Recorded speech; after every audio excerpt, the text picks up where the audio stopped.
let's see here. I mean, yeah, it's Friday night, and the feeling's right. Gonna have some fun, show you how it's done.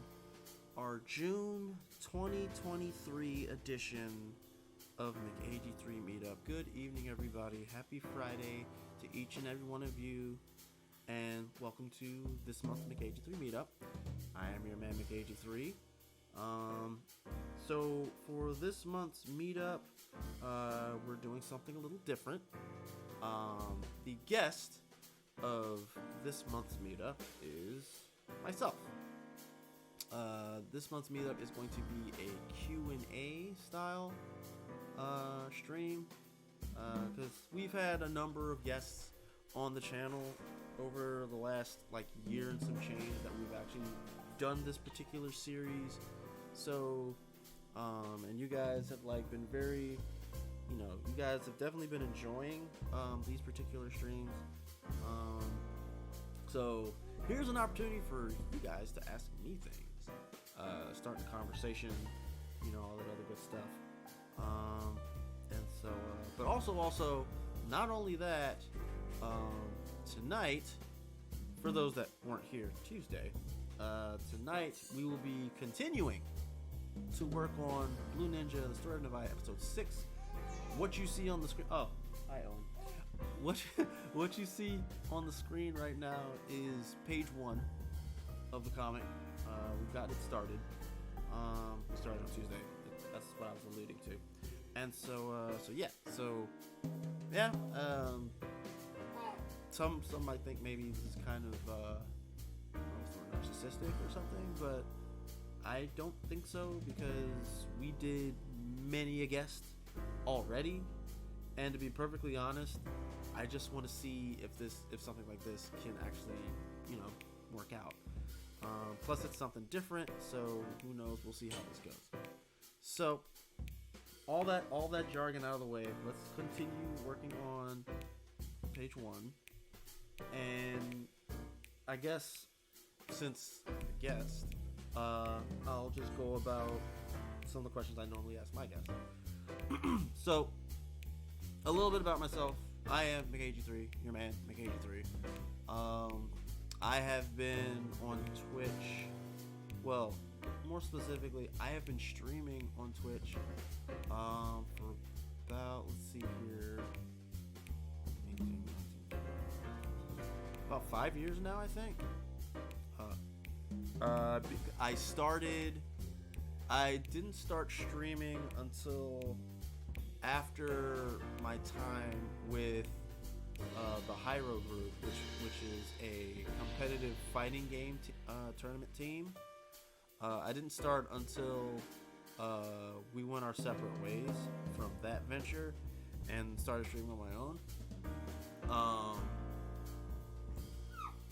Over the years, we've done some daggone random games. We've done some games that have a huge following, right? And actually, the first couple of games that got the channel off the ground was Little Witch Academia and Sonic Mania? Sonic Mania. Yep, those two. Those are the two games that got us started. And so, interestingly enough, because at the time when I started becoming a content creator, at the time, everybody and their grandmother was playing, they were playing Fortnite. Fortnite was the game to play during that time. And everybody was playing Fortnite, and then I even had people say that I need to pick up Fortnite and do that, and that'll get me all these views. And I made a conscious decision to not do that. And the reason why I chose not to do that was because, well, one, first and foremost, Fortnite wasn't exactly a game that I was interested in. I acknowledge that the game definitely has a following to it, that it definitely has made a lot of strides over the years, and it's still being played to this very day. Pepperjack 1986 with a tier 1 subscription, 62 months. Another fun fact, as you hear my wonderful, wonderful son singing to you at the moment, Pepperjack has been subscribed to the channel ever since we got affiliate. And I greatly appreciate you, Pepperjack. And so that being said, I got started like what, February? I think it was like February of 2018. And then I made affiliate like just shy, like I think it was a little after my birthday in May of the same year. And to be honest, I kind of chalk it up to, you know, just playing the games that I was actually interested in, as opposed to leaning really hard on games that are like really, really popular at the time. And so like, and that's how we got to where we're at right now. It's been pretty interesting. I have made a lot of connections with a lot of very awesome people. I've made some friendships that have lasted in the years because of me getting into content creation.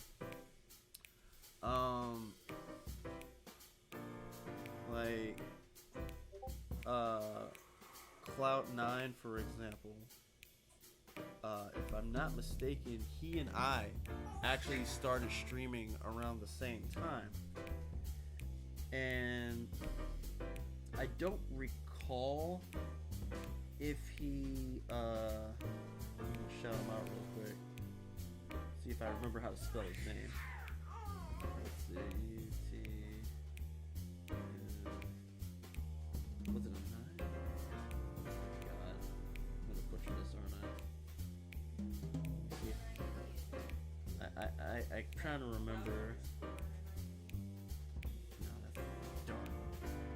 Nah, he spells it a weird way. But the O was a number. It was a number 0. Alright, let's try that. But no, he and I started around the same time. And, you know, he made a lot of strides during his time of, I can't read it, it looks wrong.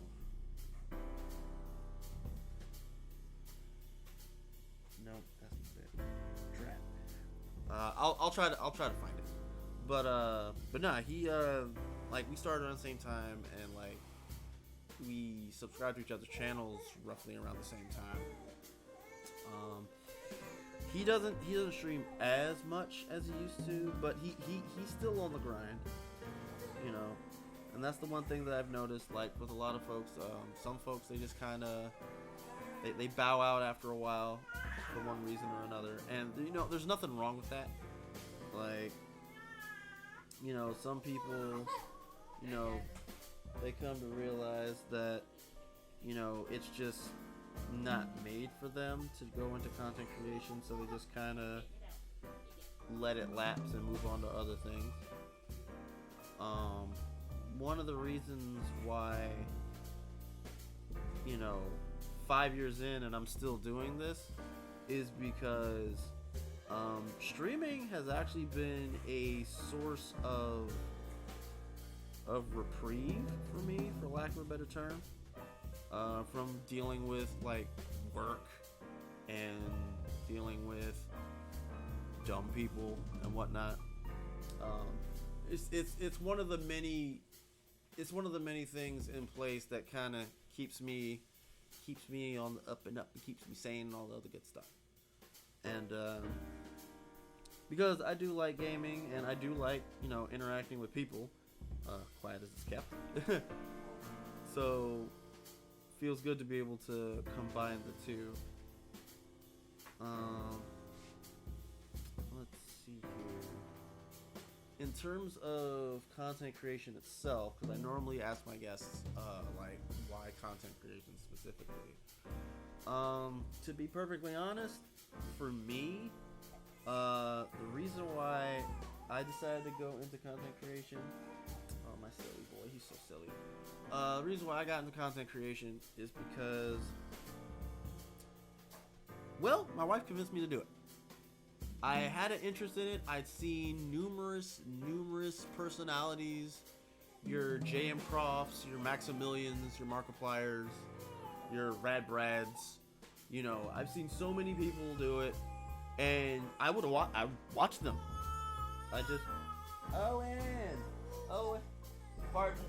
Pardon me, my son is trying to.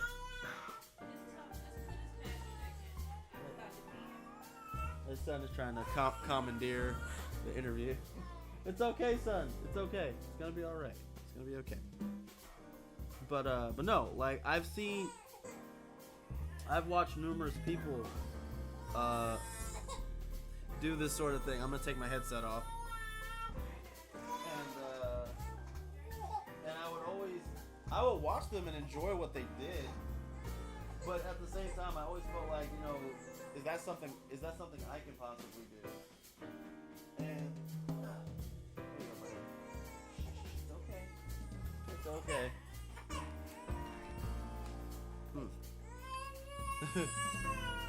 The joys of being a parent. In case anyone's wondering, he's just hungry. That's what it boils down to. We're actually we're about to feed him in a second. So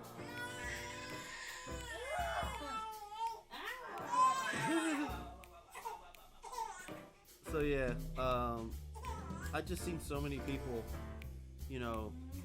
doing like YouTube and Twitch and all this other stuff.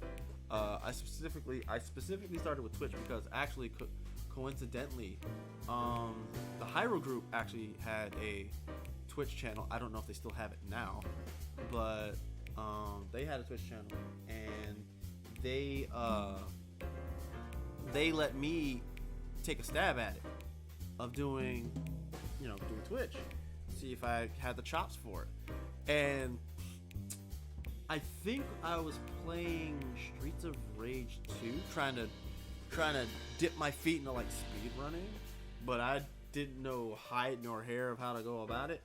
I just watched a lot of Awesome Games Done Quick marathons, and it was just like, for anybody who's ever tried to do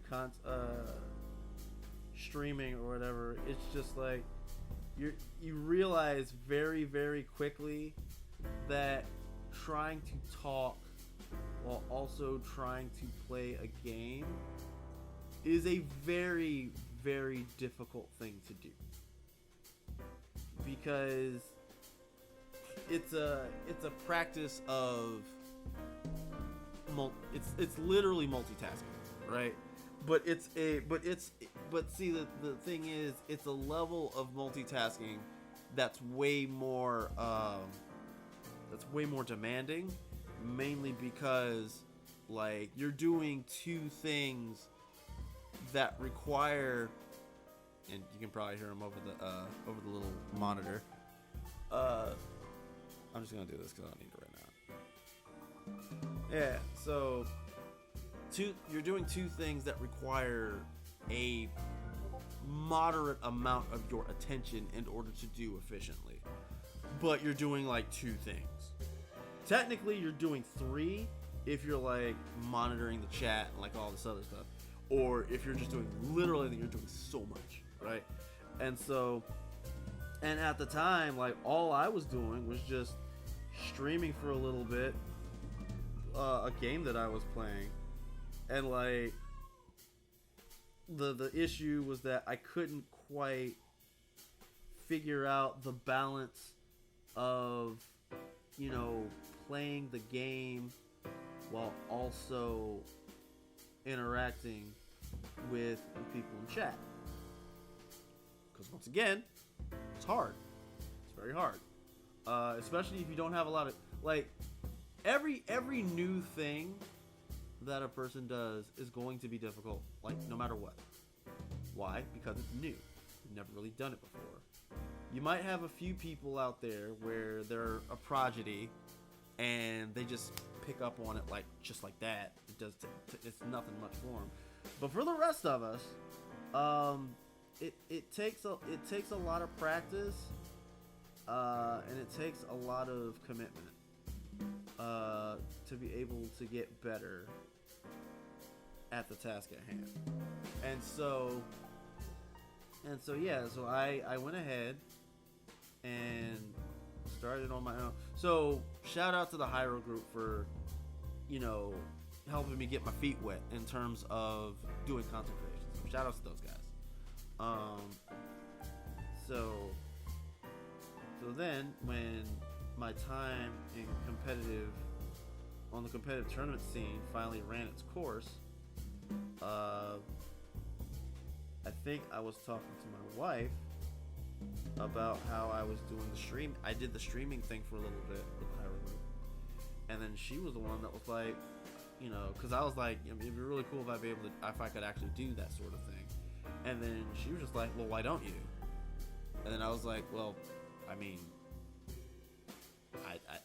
I didn't really have a straight answer. And then she was like, well, what do you need in order to get started? And then at the time, because I was using the PS4, doing the PS4, and fortunately, it had a function that allowed you to stream if you were just using the PS4. It was very bare bones and basic, but it was something. And that's how I basically got started. And like one of the first games that I played was Little Witch Academia. It is a game based on an anime of the same name. And some of you anime aficionados might notice that the title sounds very, very similar to a certain My Hero Academia, right? And yes, it's kind of the same idea, but with witches instead of heroes, right? And you've got Akko, who's like, just like Midoriya, freaking. You've got Akko, where she has like no magical talent whatsoever, but she really wants to go to the magical school to learn magic and be just like her idol witch celebrity that she looks up to, and then the story just kind of goes from there. So how I came across the game was that, to be perfectly honest, the only reason why I ended up playing the game was because of Facebook algorithms. Because, you know, Papa Facebook knew that I liked anime. Papa Facebook knew that I also liked video games. So, of course, Little Witch Academia was a game that was on its way to the forefront. And so I saw it. And I remember thinking to myself, oh, that looks interesting. You know, like, granted, you know, it's an all-girl story, so it's a shoujo. But the action-y bits were enough to kind of grab my attention. I mean, if you ever get a chance to watch Little Witch Academia, and then freaking Akko goes for Shining Arrow, like, it has like Sailor Moon vibes to it, and I like Sailor Moon, so it was like, all right, well, screw it, let's go, let's try it out. And then the thing about it was that I wanted to try out Little Witch Academia because, like, deep down, I already knew from the jump that this was a game that was definitely not freaking Fortnite in terms of popularity. Because to be perfectly honest, I didn't even realize that Little Witch Academia was even an anime until I played the game for like a few minutes. I was like, oh, this is an actual anime? Oh, didn't know that. I found out about the game before I found out about the anime, which in turn probably says I probably found out about the anime before I found out about the manga. I'm pretty sure there's a manga, you know? But in any case, so I'm playing this game and I get some folks coming through and they're like, oh, what's this? This looks interesting. And and then the cool thing about this was that because Little Witch Academia is it's a RPG that plays like a brawler, sort of like a 2D version of Kingdom Hearts, kind of sort of in that vein a little bit, and so obviously the brawler bits, because I do enjoy brawler games as well as fighting games. The brawler bits is what definitely kept me playing. The story, it was kind of like a Groundhog Day style story, or if we're gonna go game for game, more like a Legend of Zelda Majora's Mask, where you have to repeat the same few days in order to get achieve certain things. I think I even said, like, because I did finish that game, I think I even said, like, after playing Little Witch Academia, it felt like this was like a more simplified version of Majora's Mask. And I was thinking to myself, maybe I should just play Majora's Mask at some point, right? Because it's like, if this is like a basic version of Majora's Mask, then I can probably handle Majora's Mask. Because I have a tendency of not playing certain games because I get intimidated by the premise of the game, where it just seems like it wants me to do a whole lot of stuff, and I'm like concerned that I wouldn't be able to handle doing everything that the game is asking of me. Another game that kind of fits that criteria of what I just said, where it's like makes me a little, I don't know if I'd be able to handle it, or I don't know if it'll be able to keep my interest, is Dead Rising, where it's like, you're in like a mall or a city, and it's overrun with zombies, and there's stories and side missions, but you only have a set amount of time to do those things. And depending on how you progress, when the time runs out, determines like what kind of ending you get. So it was just like, because a part of me felt like because there was so much like tension built into the game, it's like I was concerned I wouldn't be able to enjoy it. Now, that being said, Little Witch Academia, like I said, is a more simplified version of Majora's Mask, because if I remember correctly, like, once you reach the final day, there wasn't any type of cataclysmic something or another that was like an instant game over, right? It just days just reset, because the whole thing was like there was some weird spell put on the school, and for some odd reason, instead of going into the following day, it just goes back to the beginning of the initial day. So that's the premise of that. Whereas with Dead Rising and Majora's Mask, you have a time limit, and if that time limit expires and you don't save the day, everything goes for lack of a better term, everything just goes kaboom and it's a game over. So, but descriptors of the game aside, I played through it. I had a lot of fun with it. And to be perfectly honest, me playing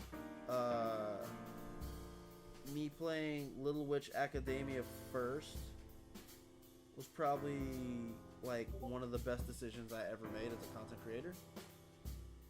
Because what basically happened is that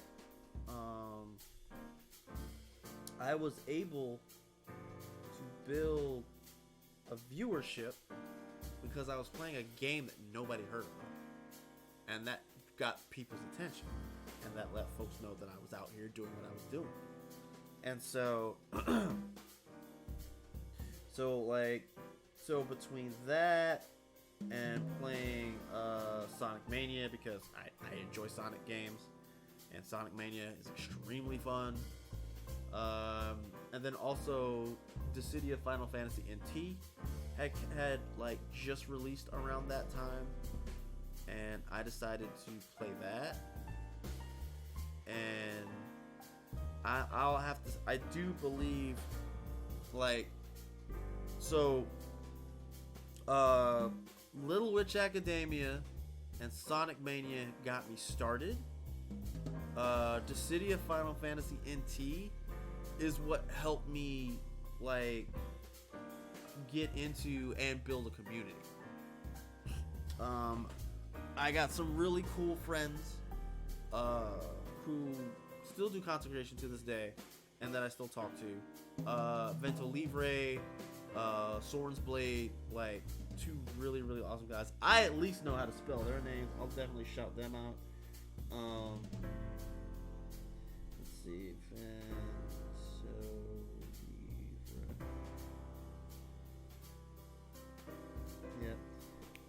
They're awesome.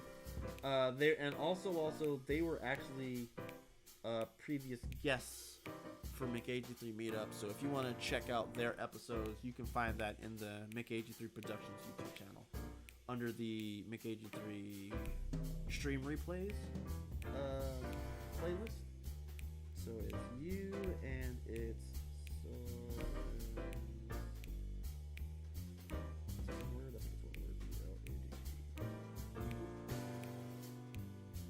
Yep. Looks like they're enjoying some Final Fantasy 16 action, which is a new game that came out not too long ago. But yeah, like I met them, and there's also Lord KO. Dang it, I think he changed his name too. That's the only. Okay, so if I had to give any type of like discrepancy about, content creators, sometimes they'll change their name and won't say anything, or they will say anything, but because I'm behind, I'll be like, oh no, I can't fill it out. Lord KO is also a Final Fantasy person. KO is spelled Chow. I'll just spell it. I'll do that instead. Lord KO. Yeah, and so he's a cool content creator as well. He was a guest on the channel also. And that was solely from Dissidia Final Fantasy NT. Just meeting up with these awesome guys and, playing Dissidia, this very, very, very, like, the literal poster child of a niche game. Game is so daggone niche. But it is so fun once you get a handle on how everything works. And I met these guys through that, and just by playing some matches, winning some, losing some, saying good things about the game, ostracizing the game, and that's where I really got the ball rolling with the channel. Through Dissidia NT, because a lot of people, were playing the game, checked it out, and then of course, there were communities for Dissidia NT, and through them, foundation of a community was able to be built, and we just kind of went from there. Some other games came through, like Tekken 7 was utilized because that was the main game I was playing when I was playing in tournaments. Dragon Ball Fighters eventually came around, and we started playing that. And then some examples of when I tried to play popular games for the channel. I think the main one was it Kingdom Hearts 3, Kingdom Hearts 4, whichever one that came out on PS4. Yeah, I tried playing that, and it wasn't even a matter of viewership as it was just I just got bored. I just got really, really, really bored with Kingdom Hearts. Like, I've had a lot of people tell me, like, yo, you should have just played, like, the first game and the third, and it would have made sense, everything, well, yada, yada. And I'm like, I mean, I could do that, but nah. The one I wanted to play was this one, right? And then it's like, oh, but you gotta play those to understand the story. Like, the game that I got, that I played on the stream, literally has an option where it explains the whole story to you from the first game all the way to where we're at now. So it was like, understanding the story was not the issue. There was an option that was able to explain it to me, and spoiler alert, still didn't make any sense. I digress though. And it's like, my whole thing was just that this iteration of Kingdom Hearts was devoid of a lot of things that caught my attention with the franchise in the first place. The number one thing was that there were no Final Fantasy characters in the game, because that was what caught my attention from the first game, was the fact that daggone Mickey Mouse and Sephiroth were in the same world together. Like, that's what caught my eye, and I thought that was really, really cool. And for those of you that are Kingdom Hearts folk, you guys already know some of the most hyped stuff that you see that's posted about Kingdom Hearts is people posting how they fought and beat Sephiroth, because Sephiroth is always in the first and second game. Sephiroth is a secret boss, and he's stupid strong and he's stupid hard to beat. And when you do beat him, it feels like you have achieved something absolutely amazing. And so like, as I was playing it, and I realized that the Final Fantasy element was no longer there. I mean, I made the most for the little bit of gameplay I did do, but ultimately it was just like, I just realized that the Final Fantasy characters being in the game was basically a no, like, rather them not being in the game was a no-go for me. It was like, I can't do it. Like, the one thing that I really liked about it is not there anymore. So, and then I tried to soldier on, since this was a highly anticipated game that everybody was looking forward to and all sorts of stuff. But ultimately, I just couldn't. It's like, nah, I'm good.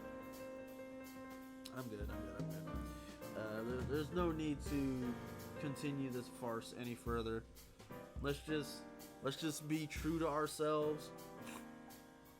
Let's be true to ourselves and move on to something else. Which is basically what happened.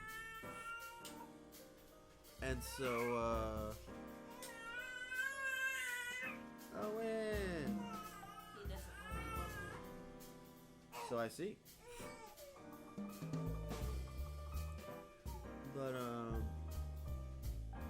But like, nevertheless though, like, that was the main thing where I learned that when it comes to content creation, you have to be true to yourself. I mean, ultimately, you gotta be true to yourself.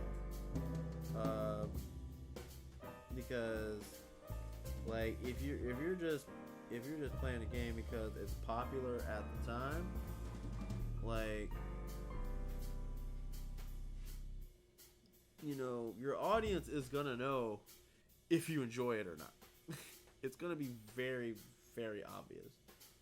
And so, and what's worse, not only was it obvious to my audience that I wasn't really enjoying the game, but it was also obvious to myself that I was like, I'm really not. I'm over here, like, just cherry picking things to like just to give myself a reason to keep playing. I was like, why am I still playing this? How about I stop playing this and just play Tekken? I know I enjoy myself playing Tekken, so I'm just gonna play Tekken. You know, and that's basically how it worked out. My wife is looking at me, giving me the eye, but she knows it's true. It's like, no, they can't see you from here. You are looking at the microphone, and then the back room over there, and then our big pile of stuff over there on the side, which I keep forgetting to not have in view, but it's fine. It's all good. But in any case, so yeah, like that was that, and that's when I was like, nah, I'm not gonna play like an anticipated AAA game or whatever the case, unless it's a game that I myself like. Then I will play it, because at that rate, it's a really popular game and it's a game I enjoy, and I don't have to force myself to enjoy it. Right? That was one of the biggest life lessons I had to learn while being a content creator. And so you know, so I do art streams on Tuesdays. I do adventure games on Fridays. I do fighting games on Saturdays.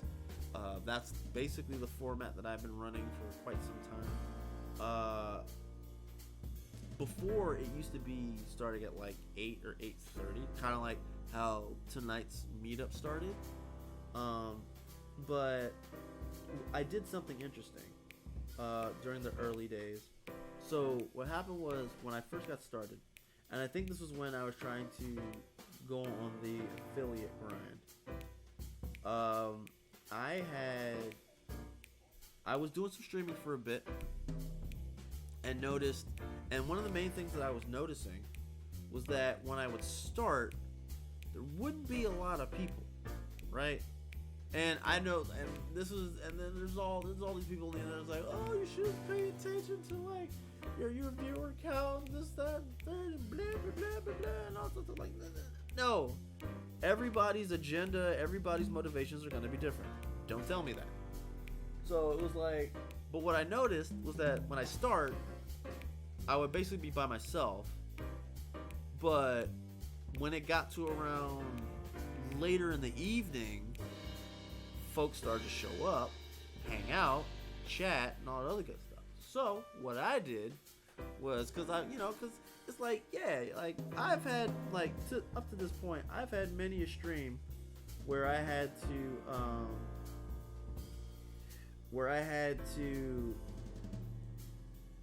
basically just essentially just talk to myself, because sometimes it be like that sometimes, right? But so what I did was, because I noticed that the viewer traffic will kind of pick up at a certain time, I went into my analytics for my streams, and that's when I noticed that a lot more traffic came through around 10 instead of 8:30. So, and this was, I think, just before I made affiliate. So I was like, all right, so let's try starting the streams at 10 instead of 8:30. And lo and behold, as soon as I did that, like, a lot more people were showing up, a lot more people were hanging out. And so, and it was just through that one little bit of research, I was able to make affiliate within like 3 months. And I guess that's my own little tidbit for those that might be interested in like trying to like whatever platform you're on if you're streaming. I would say if you're trying to get that platform to the point to where you can actually like make some type of financial headway as you do it, one of the first things you need to pay attention to is your analytics. You need to look at your analytics, read them, figure out whatever information it provides for you, and then go from there. Because that's basically what I did. Like, I saw that most people show up around 10, so I started the streams at 10. And as a result, you know, we were able to get a lot more interactions, conversations. You know, people were finding out that I was out here doing this sort of thing. And then within like 3 months, I made affiliate. And so, and that's my thing. Like, if you're doing streaming for fun, that's fine. Then that tidbit of information doesn't really matter to you. But if you're one of those few people out here who actually does want to do something more with your content creation on whatever platform you're on, the first place you have to look is the analytics. When I started streaming and I was on Twitter, there were so many like you barely see them anymore now. But at the time, there were so many people pushing this thing about it's about making friends, don't worry about the numbers, just this, that, and third, blah, blah, blah, blah, blah. And you know what?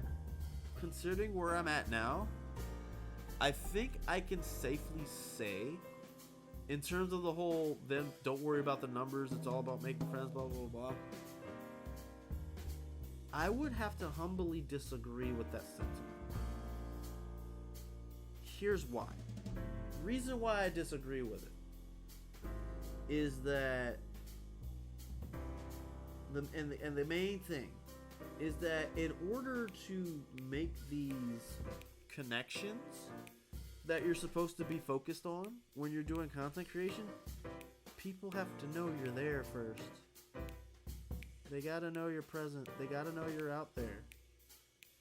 And ignoring the numbers is a very naive way of going about it, because as I just expressed earlier, one of the ways I was able to make these connections and I'm supposed to solely focus on is by going into my analytics, seeing when people actually show up and come through, and scheduling the streams for those times instead. So that way, not only would I be able to meet up with them as soon as they're available, but also we'd be able to spend more time together instead of me already streaming for like 2.5 hours. So then I'm dead tired by the time they get there.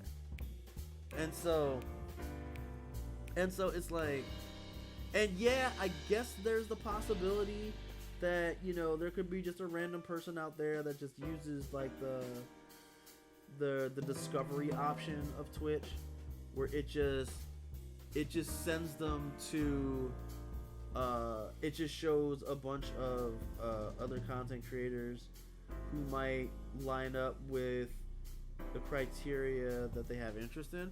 I guess you could probably lean on that, but I mean,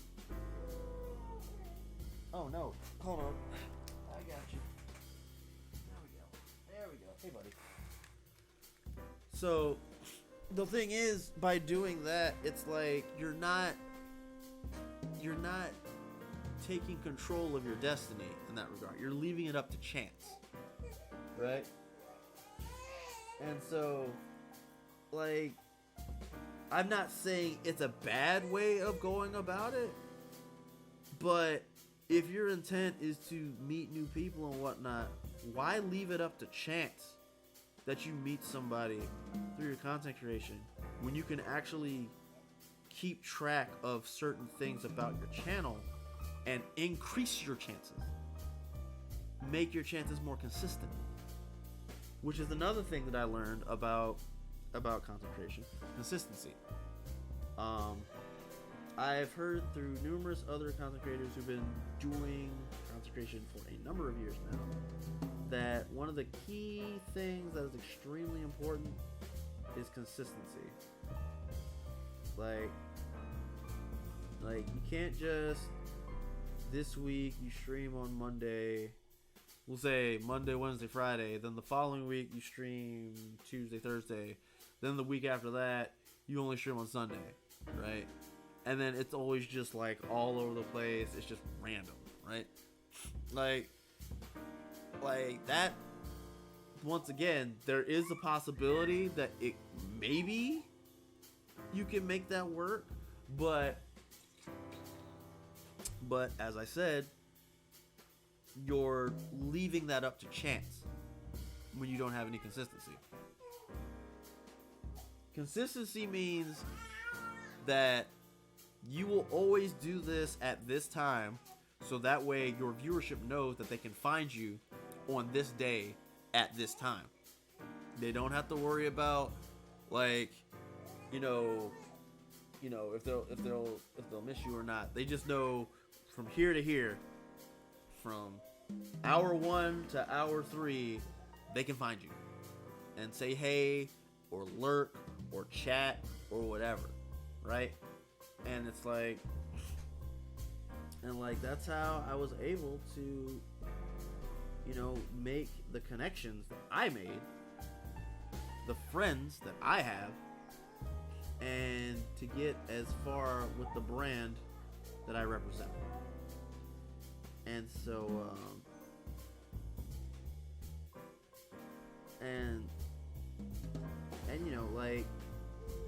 freaking my silly boy. You chatting it up too, son? But yeah, it's just that's how I was able to get as far as I'm at now. As it stands right now, we have 386 followers. We are 14 followers away from 400.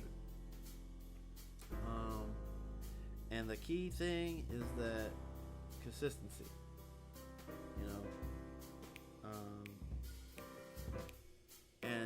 And then another thing that kind of really helps when you're doing content creation, community.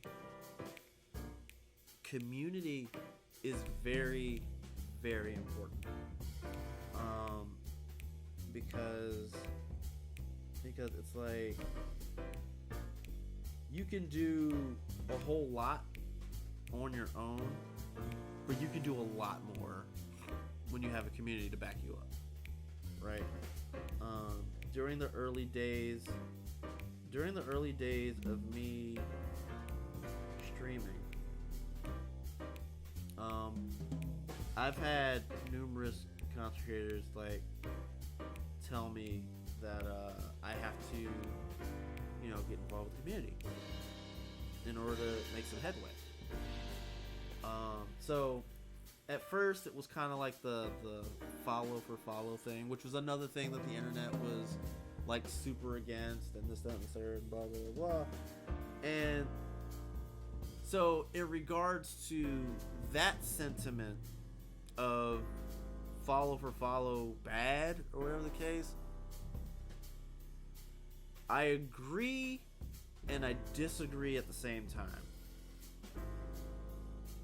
Main reason why I say that, a lot of the connections that I have made have been follow for follow. Cloud9 was follow for follow.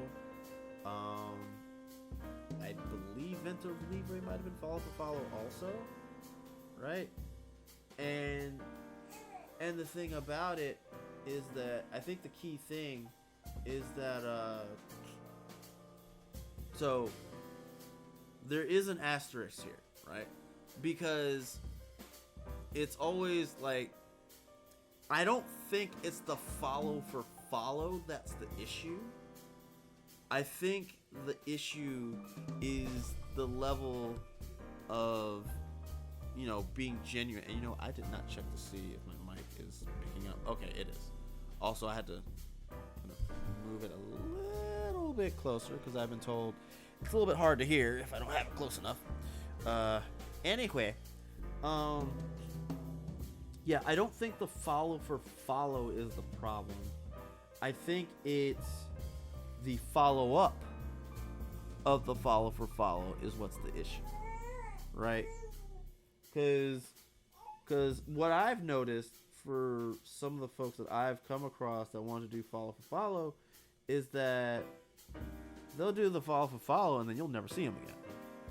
So they kind of treat it like the old Castle Age-esque games on like Facebook, where in order for you to get a bunch of, enough power for your character to defeat the boss, you have to make this many friends on the platform to get the people you need in order to beat the boss, right? It was a really, really weird way to get people to connect with other people. Now, once again, not saying it doesn't work, because I've made some friends through Castle Age as well. Cindy Fala, I'm looking at you. Shout outs to you. But it's like, once again, I do think that the main issue is follow-up, right? Because whereas some, they just go about it as like collecting Pokemon cards or whatever the case. Like, the follow for follow can actually work if you like genuinely give a hoot about the person that you're following. At bare minimum, the content that they're doing, right? Because by going about it that way, if you actually care about their content, then you'll stop through, see how they're doing, you'll lurk, you'll chat, whatever the case, and they'll do the same for you. Also, the other thing, and this mainly revolves around Cloud9, who for some odd reason I can't spell his name right on this daggone thing. With Cloud9, what he would do is that if I'm streaming, and I didn't even ask him to do this, he does this on his own. If I'm streaming, he'll pull up my stream and just lurk, and he'll just keep doing what he's doing, right? And it's like, and that right there comes from the person actually have some level of investment into the content that you're making, right? Like, freaking, like I said, I didn't ask Cloud9 to lurk on my stream while he's streaming. I didn't ask him to do that, and I dropped my pen. He did that all on his own because he has some level of investment in McAgee3 production, just like I have some investment in Cloud9, right? And so it's like, that's why my boy's having so much fun. That's why it's I agree, but I also disagree in regards to follow for follow, because there is some level of it where it actually is helpful in terms of growing your brand, because sometimes like daggone it, how are you supposed to get people to know who you are if you're not, letting people know that you're here, right? Now, there is a caveat to it, okay? So, follow for follow, you shouldn't, rather, it is bad form to try to do follow for follow during someone else's stream. Example, let's say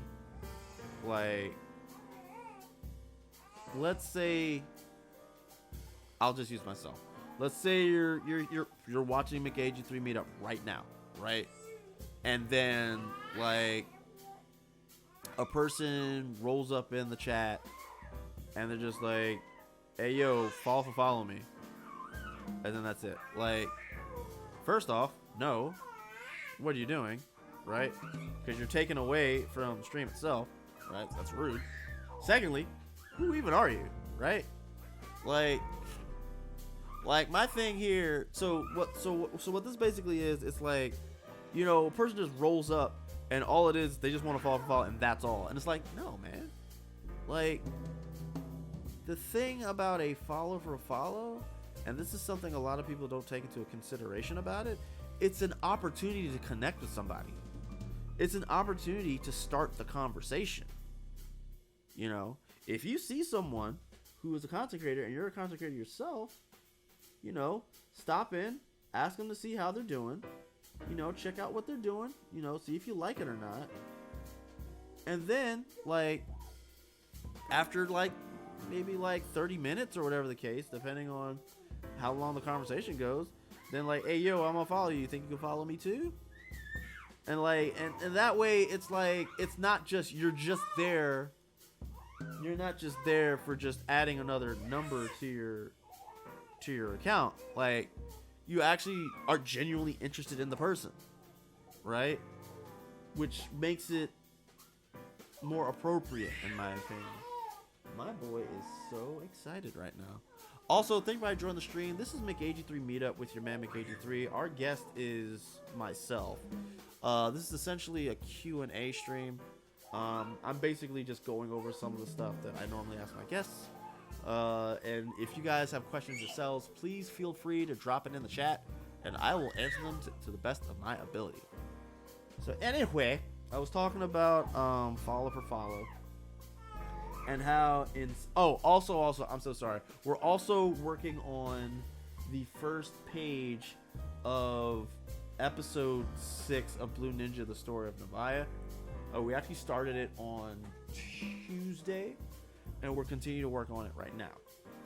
So there's that. Hey, yawn. Anyway, so follow for follows are not bad. They're not inherently bad. But what it is that there are people who, for the most part, they just, in my opinion, they just go about it the wrong way. Like, you shouldn't, like, because if you're just going like, yo, follow me, and that's it, no hello, how's it going, how's your stream coming, like, none of that other stuff, right? You're basically telling the person that they're nothing more than a statistic and nothing else, and that's all you're interested in, right? And this ain't a fairy tale. This is real life. Sometimes it be like that. Sometimes that really is your intention. That's all you're interested in. You're only interested in your numbers. That is a very, very honest to God true thing that somebody can feel and have the motivation of. My thing is, if you want to increase your chances of that motivation being realized, rather than just straight up telling the person that they're a statistic, at least pretend that you're interested in what they're doing. Have a conversation. Start a conversation, please. It makes it a lot less awkward, right? Whether you're genuine or not. And then the funny thing is, I know some people are like, oh man, you're promoting, a person to lie to somebody. It's like, I'm not promoting someone to lie per se. I'm promoting someone to interact. Interaction is quite important. Hey there, right on. Hey there, right, my boy. My singy boy. My singy boy saying a whole bunch of things. Trying to say some stuff. Oh, hi, Sunbun. Oh, because I'm talking to you now. You're like all calm. My son, he's so adorable. He really is. I've literally had him by my side ever since he was born. He's been right here with me, and it's been a combination of either he's just out and he's just snoring and that's fine, or right now he's just very chatty. And so yeah, my son. It's so fun being a dad. It's so fun being a dad. I know there's gonna be a time where I might second guess that notion, but for now, it's fun being a dad, right? So yeah, follow for follow isn't bad. the way people go about follow for follows can be inherently bad. That's how I feel. So freaking see, what else do I usually talk to my guests about?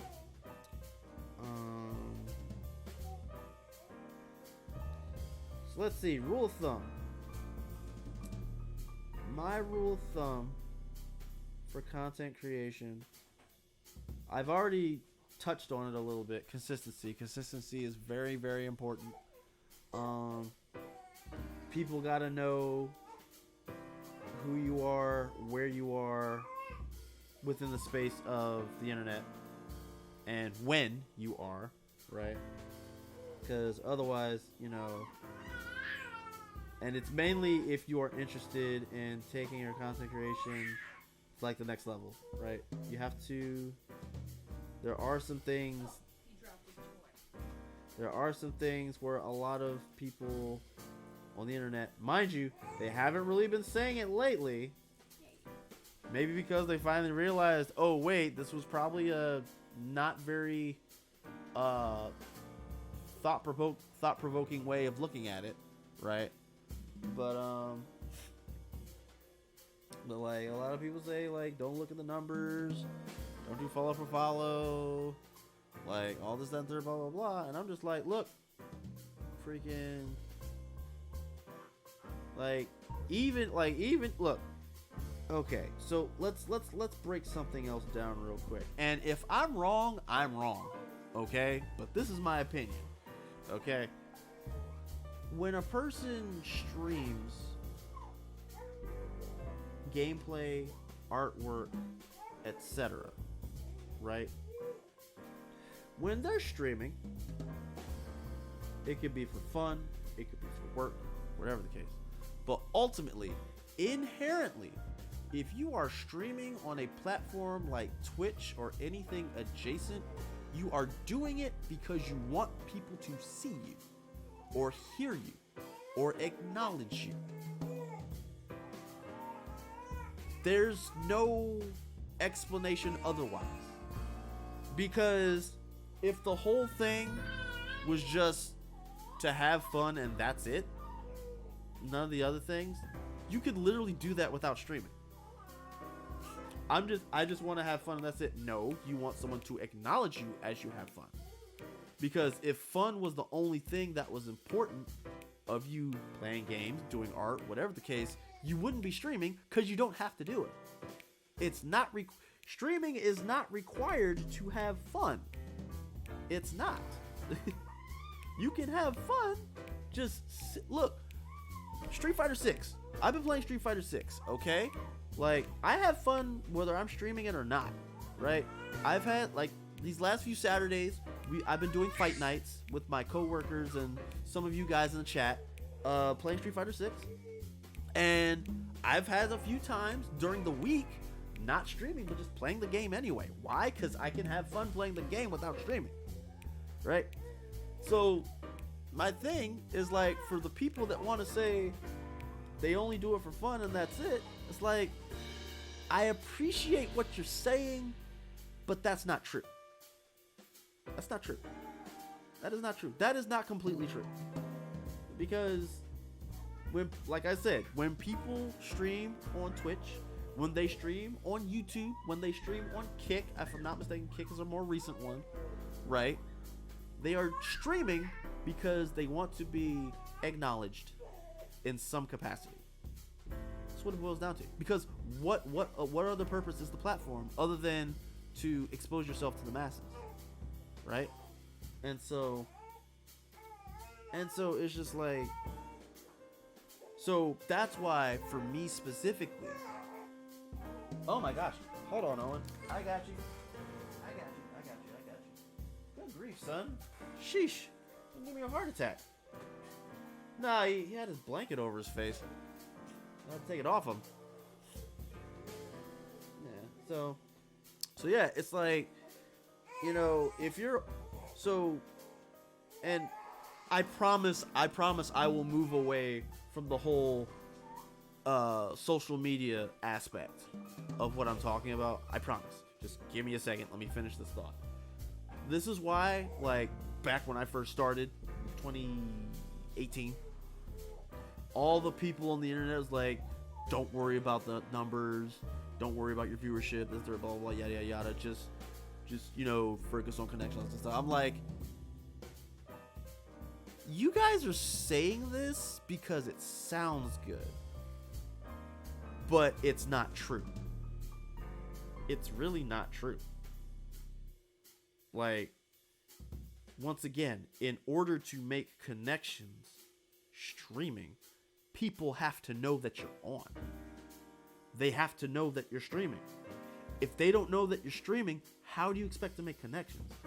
Once again, there is a random search option on Twitch where it'll randomly pull up somebody that's streaming and will show your channel to them if it lines up with whatever they have set up in terms of their interest. But at that point, you're leaving it up to chance.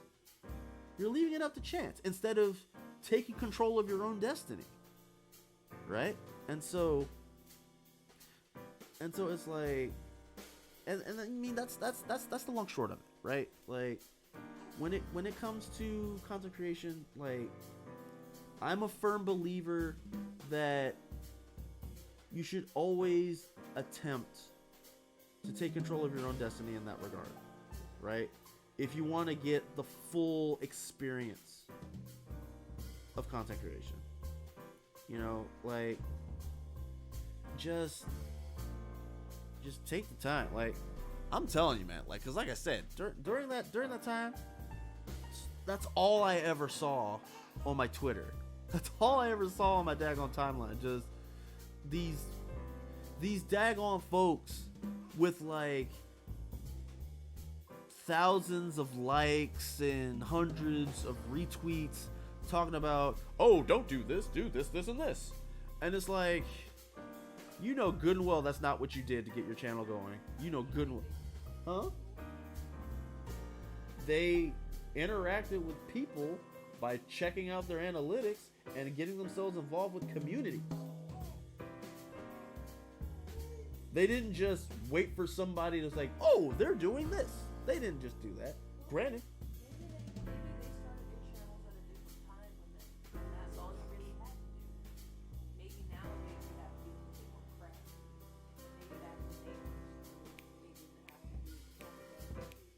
I mean, there is a possibility that maybe just the... That's how YouTube was started. It was putting videos up and hoping somebody saw it. I mean, that could very well be a situation like that. But I'm still under the impression that at some point, especially once they finally started to get some headway, that they did have to look up some of this other stuff.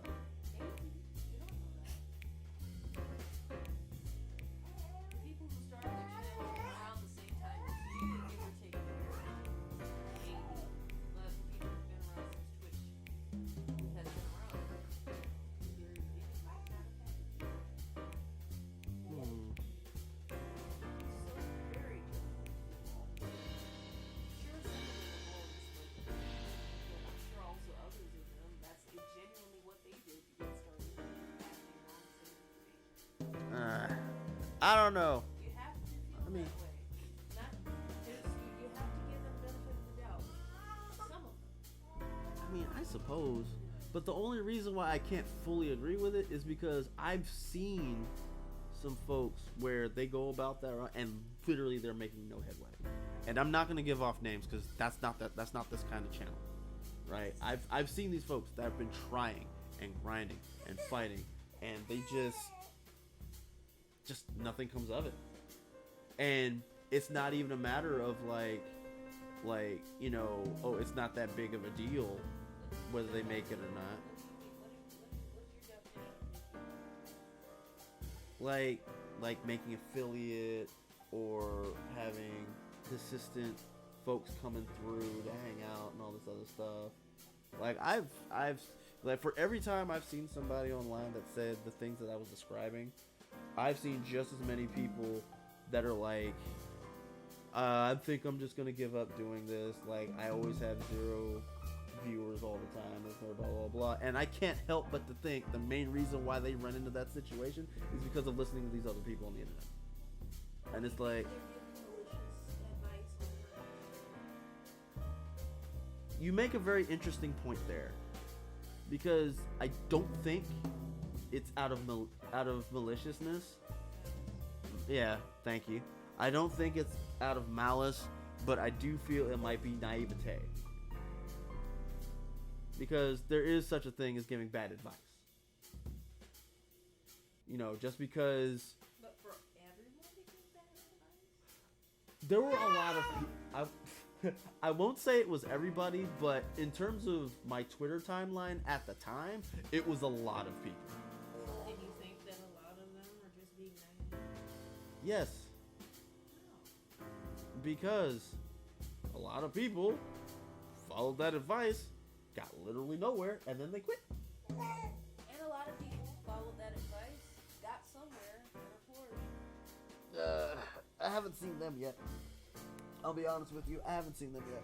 You probably have to. You just don't know what No, a lot of the folks that I've seen, it's like they're usually... Like Soren's Blade, for example, I think he already worked for Square Enix, so that already just gave him a head start, right? But I'm talking about Joe Schmoes like myself, where we just literally have to start from the ground up, and we just have to figure it out as we go. And you are right about that. It could be about, using your personal spirit. right. So some people may start off with organic base of people who are into being there and doing whatever. Maybe people who maybe someone who's a part of a frat house of some sort. Right. Alright. Mhm. Where they've already got a built-in support system, because from what I know of my brothers, both of them are in fraternity. Mhm. And both of them, their fraternity brothers, have always been there for them no matter what they've done. Oh, okay. I mean, buying books, showing up on car rides and stuff. I can't remember the name of their fraternity, but they joined their fraternity back in 1989, 1990, and here we are in 2023, and the only ones that don't really show up are ones that have died. Ah.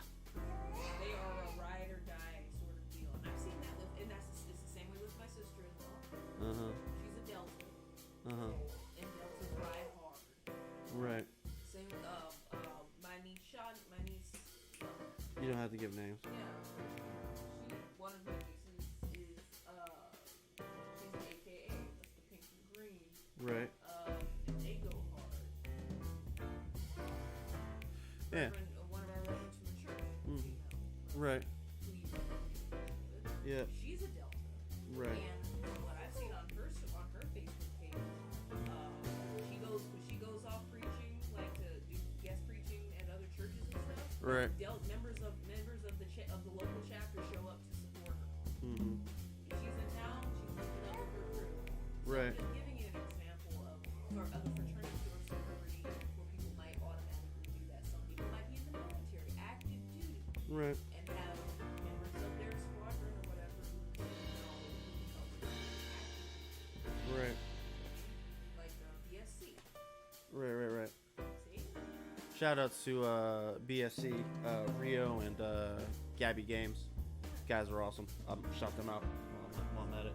Keep that in mind, okay? Sometimes the circumstances of people starting up, some of them automatically start off with a head start based on who's around.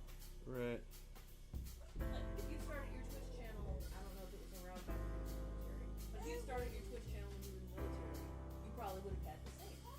A built-in right there dudes who are sleeping in the same barracks as you and all the other sort of stuff. You understand what I'm saying? Yeah. Just get it. Obviously, that's not always the case, but I just wanted you to know. It's been having a real tough time figuring out the people's channels. Ugh. But anyway, but yeah, it's just yeah. So yeah, I don't think it's out of maliciousness, but as you just stated with some of your examples, I at this point now I think it's more along the lines of they might be overlooking some assets that they had in place that helped them.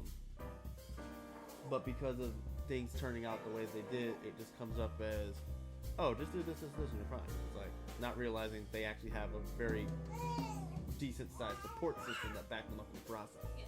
A privilege. Right. So which for Joe Schmoes like myself, you know, might not always have something like that. Which is why finding and getting involved in communities is extremely important. But yeah, so okay, so let's divvy away from Twitter and blah blah blah. I mean, I'm pretty sure we'll probably fall back into it, but let's try our best, shall we? So let's see here. What got me into video games? As my son is straining like he has to poop. So anyway, video games, that has been a part of my life for, well, most of my life. I think the main source of when video games became a thing for me was with my god family, because I used to stay over at my god family's house like during the summer and whatnot, and it never failed. Like, they either had PC games or they had the Sega Master System. I'm showing my age, I know.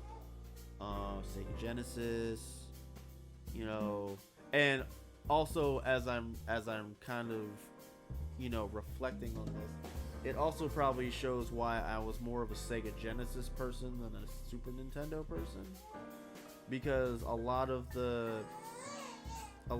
besides PC, Sega Master System, Sega Genesis, that's mainly what they had. I mean, they did have a Nintendo, mind you, but they also had Sega games and Sega stuff. So it mainly stemmed from there.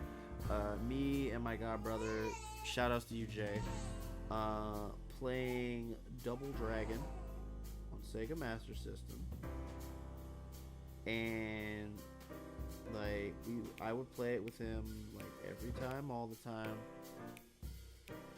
and like the main memories that I have is that my god brother, because like in Double Dragon, let me help my son for a second. In Double Dragon, whenever at the end of the game, after you defeat the big boss,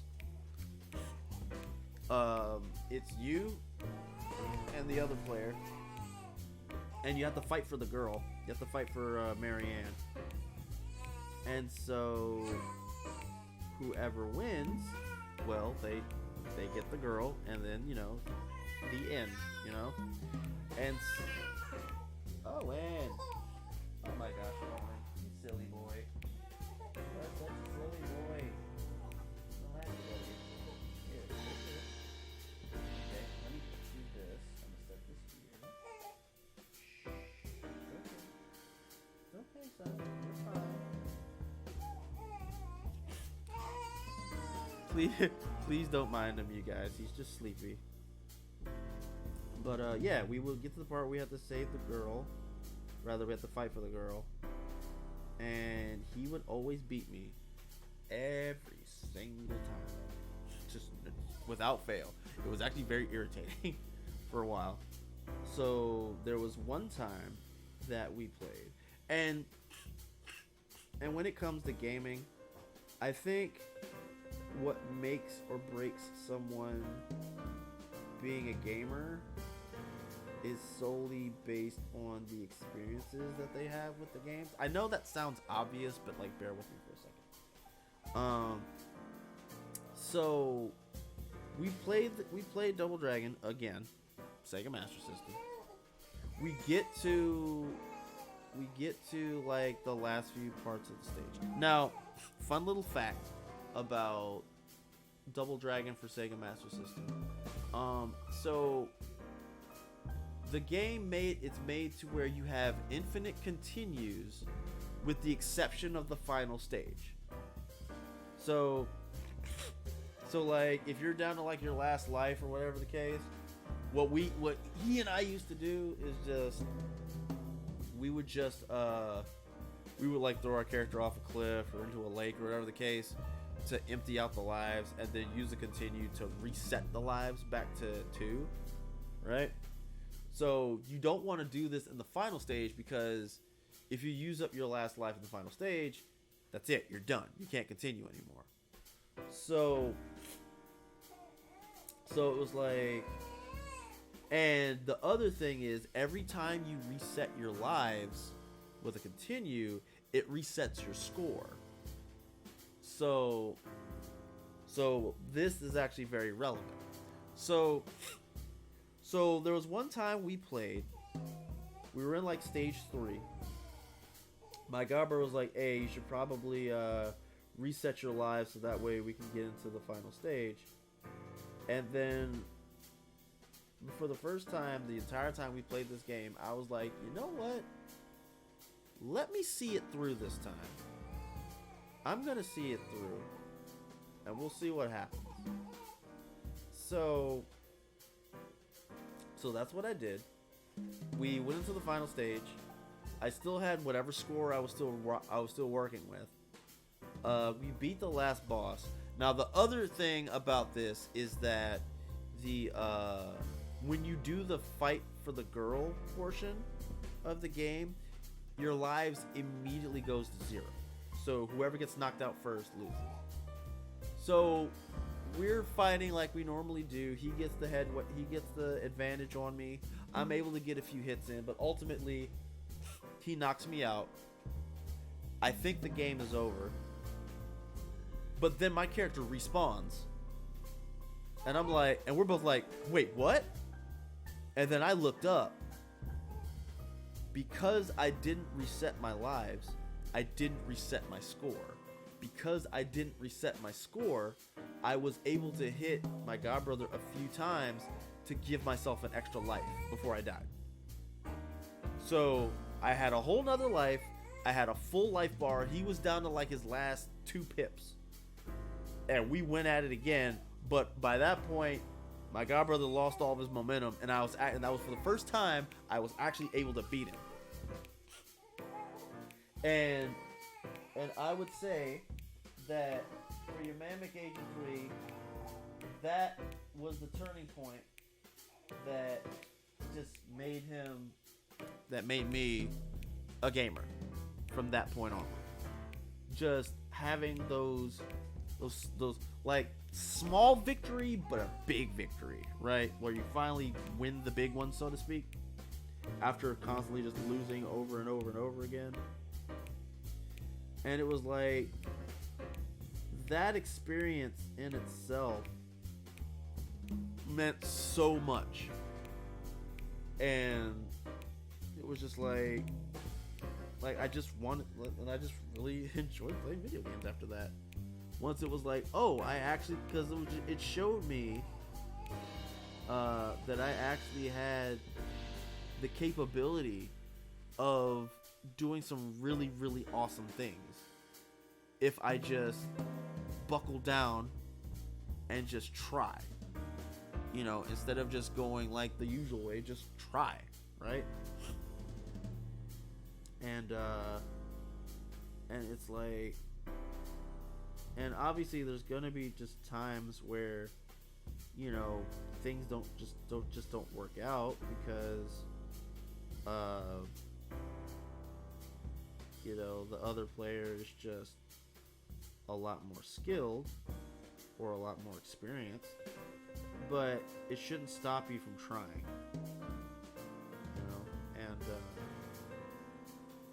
And that instance with my godbrother is what essentially sealed that for me in a good way. So So yeah, it's like ever since then, like I started playing other games, mainly fighting games, and like just trying to do some awesome stuff. Sometimes I do well, sometimes I don't. My little son likes to kick out his pacifier. This is the world of being a parent content creator. And so yeah, just I love video games. I have a lot of awesome memories from video games. Just being able to things that just really just set the stage for what kind of person that I would become as time went on. And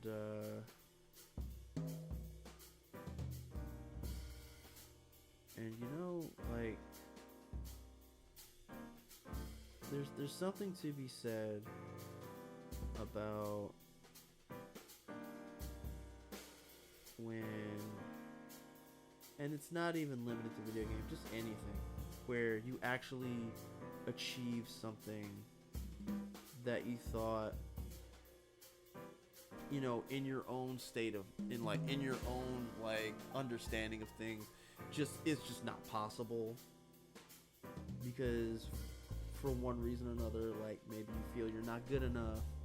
Maybe you feel there just isn't, the support's just not there, right? Or in some of my cases, you feel that, this still revolves around not being good enough, but you feel there's so many others who do exactly what you're doing, but they do it so much better than you, and as a result, you're kind of discouraged from even trying, right? And it's just like, there's just something too when you just buckle down and do it anyway, and then come to find out that there is some merit to what you do. There is something interesting, something new, something fresh about what it is that you're doing, regardless of there being others who probably have way more experience and have done what you're doing a lot longer, right? And I know this particular talk is probably for a specific set of folks, because it is a bit of a seeking of gratification type of thing, which really shouldn't be the case for folks, but I'm gonna be honest with you, it is what it is sometimes.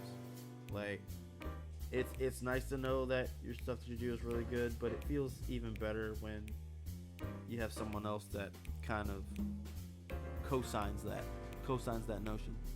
Feels pretty good. It feels pretty good to have that. In terms of my art, I have been drawing since 2nd grade. 2nd grade was also when I did my very first personal comic book called Superfly. And for those of you that have been keeping up with Blue Ninja, you guys are somewhat familiar with Superfly, because Superfly, or rather, does Superfly, is actually in the story. He was in the last chapter. Superfly does Superfly. I'm just, for the sake of keeping this explanation simple, I'm just gonna call him Superfly from now on. Superfly was my very first original character that I made. To be honest with you, his name is literally inspired by the professional wrestler of WWF, Superfly Jimmy Snuka. Granted, his name kind of lives in infamy now, but I mean, it is what it is. That was the inspiration. I took his wrestler name and went a little bit more literal with it. Granted, Superfly is still more humanoid than actual fly, but he has the antennas, he's got the wings, you know. And I kind of sort of stuck with the... Well, to be honest, early day Superfly was basically just a Double Dragon knockoff. Because the story was literally just, hi, he's here. Someone got kidnapped. He goes and saves them. That's it. Second grade. Cut me some slack, right? But yeah, like, I started second grade. And actually, I skipped a step. I actually didn't start out doing comic books.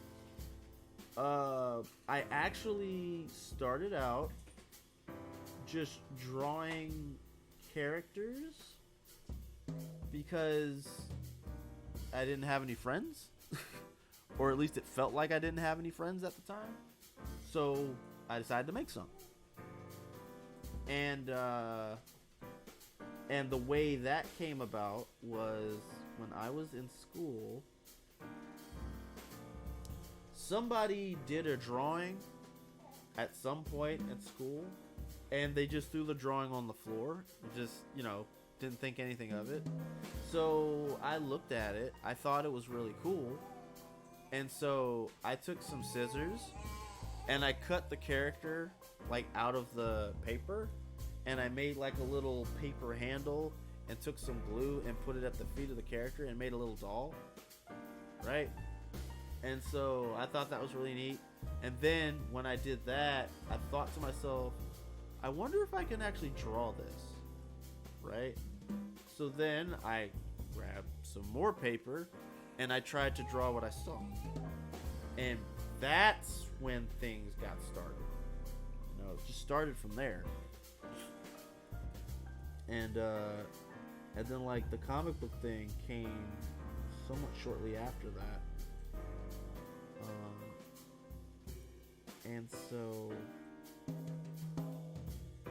it's been the one thing that has stayed pretty consistent with me, give or take a few years.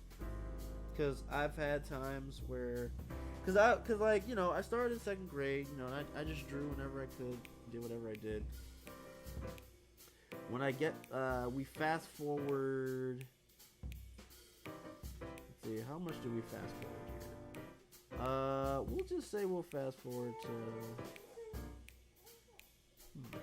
Is that relevant? I don't think it's relevant. Okay, we'll fast forward to high school. So we go to high school. I do still draw while I'm at high school, but unfortunately for your man McAgee3, Dragon Ball Z was a thing. And when I got to high school, everybody there was almost exclusively drawing Dragon Ball Z stuff. Goku's, Vegeta's, mainly Goku's and Vegeta's. That's all you saw, right? So when I saw people drawing these things, and then I was like, hey, I draw too. And then I draw the stuff that I normally draw. And so it's high school after all. I was met with a lot of interesting criticism because it wasn't Dragon Ball Z.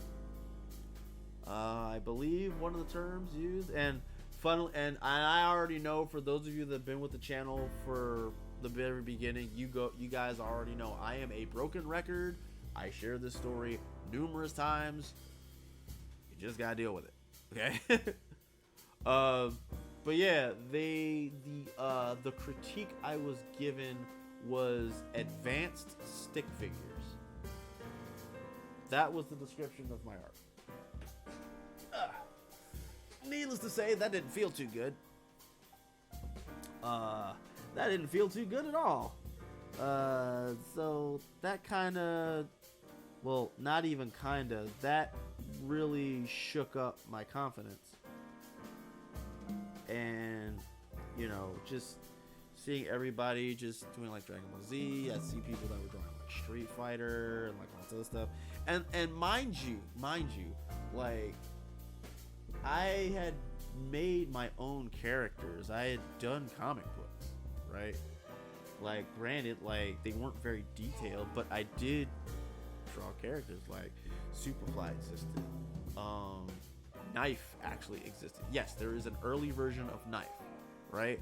Superfly existed. Knife existed.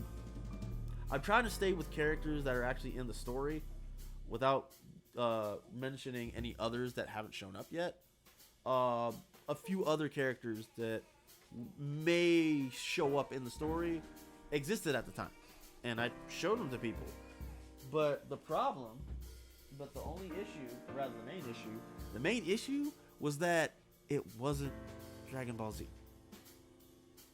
It wasn't Dragon Ball Z. And then the thing was, like, the only thing that could really get away with not being Dragon Ball Z at the time is like professional grade artwork or something that could be considered professional grade artwork. And just so you know, my stuff was not professional grade looking in any way. So I was kind of in a really rough spot that whole time. Let's make sure to save and save often. So that shook up my confidence.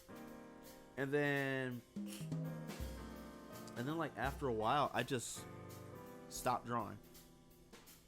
I stopped drawing because it was like,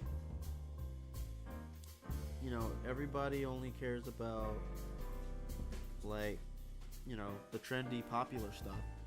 And my original stuff wasn't going to make any kind of headway whatsoever because people made it very clear that my stuff was inferior. So I stopped drawing. And needless to say, the time that I spent not drawing was extremely miserable. Because it's like, it was at the time, besides video games, it was the one thing I really enjoyed doing. And then to have people just straight crap all over it, like, what are you supposed to do? So then there was a summer or something. It was me, my best friend Robin, God rest his soul, and my other best friend Greg. And we were at Greg's house. And shout outs to Greg, by the way.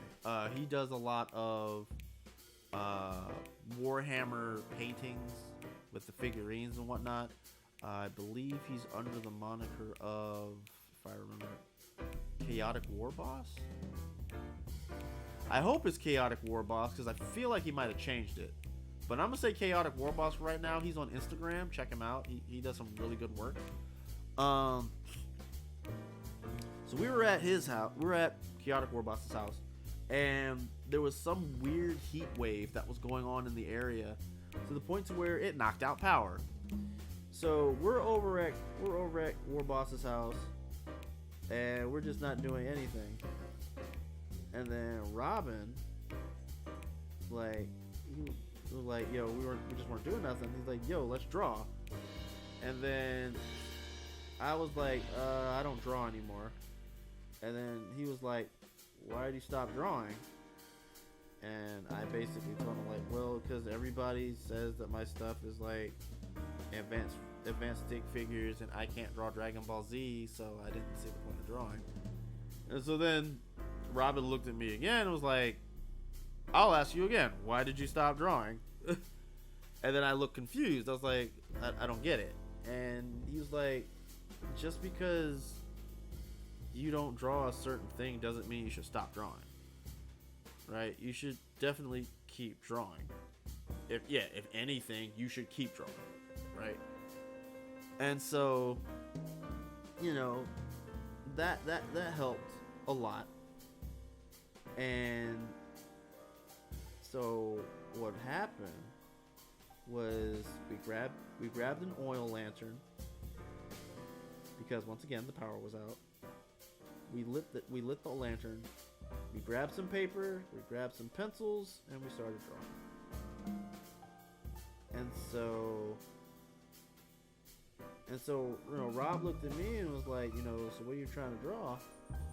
And then I looked at him and I was like, I kind of want to draw a female character, but I'm scared to draw females. Like, why? It's like, because I don't know how to do it. It's like, just figure it out, right? So, and actually, I'm really glad we got to this part of the story, because I am going to demonstrate how I made a female character. So let's open up a new file. Illustration. It doesn't have to be too fancy. We're just going to do this. I don't need to do anything special. We're just going to fill this with a gray. And then I'm going to use a big enough brush you guys can see. I'm just going to make another layer to put on top of it. Okay. So he was like, yo, why don't you just try, right? Don't just sit there because you feel like you can't do it. Try to do it, right? So here's what happened. Here, for all of you and your viewing pleasure, I am going to demonstrate how your man McAgee3 learned how to draw a female character. And in turn, Navia was created. I hope you're ready. Alright, so here's what I did. So, because I couldn't wrap my head around anatomy, because high school and nervous around girls and stuff, and I'm stupid, right? I had to break it down to something that I could comfortably comprehend. Right? So what I did was, my mind immediately went to this. And I'm not going to use the tool to make straight lines. I'm just going to do it. I'm just going to draw. Doesn't matter if it's messy or not. Okay. So I started with this. If you're not sure what it is that you're looking at, allow me to enlighten you.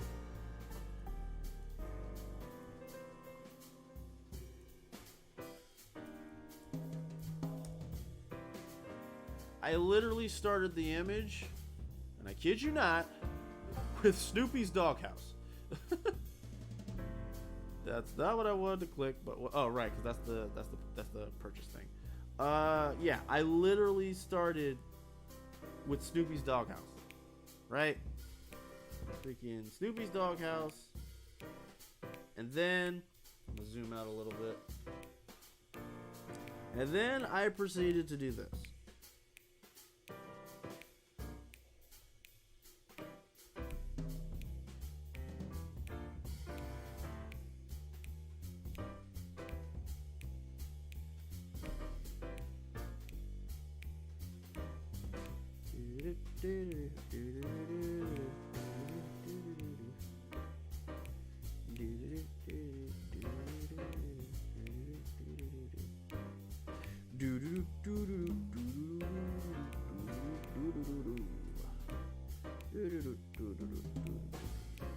Yes, so more or less, this is how I started my journey on learning how to draw a female character. I started with Snoopy's doghouse, and I gave it a head, arms, and legs. And that's how I got started. So, for a little bit of context, somehow this,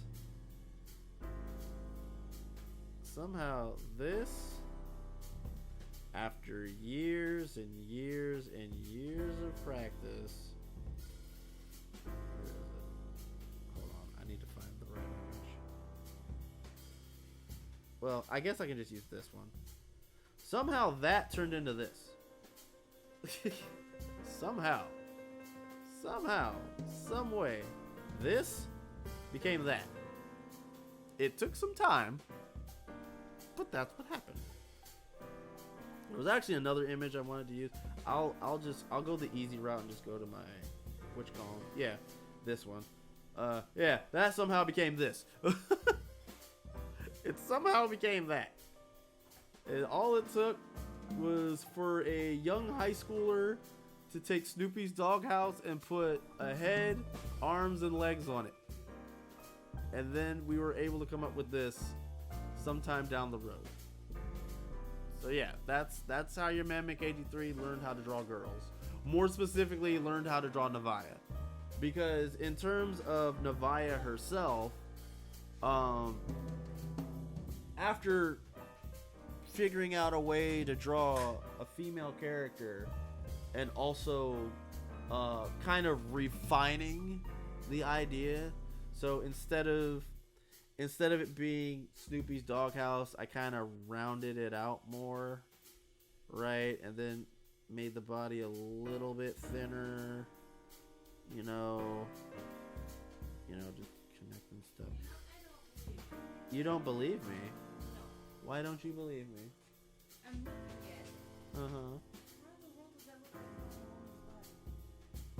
like? Oh, you're wondering the thought process of your husband's weird brain? It's like what's that big blimp from Big Hero 6? You're talking about yeah, I know what you're talking about. Yeah, like, because the idea was, well, so we're gonna break it down a little bit further. Yes, I'm ready. Yeah, the idea was that I was very shy about drawing female anatomy. Right.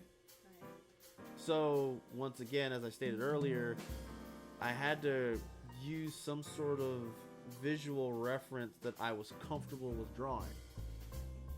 Like a scared little Christian boy.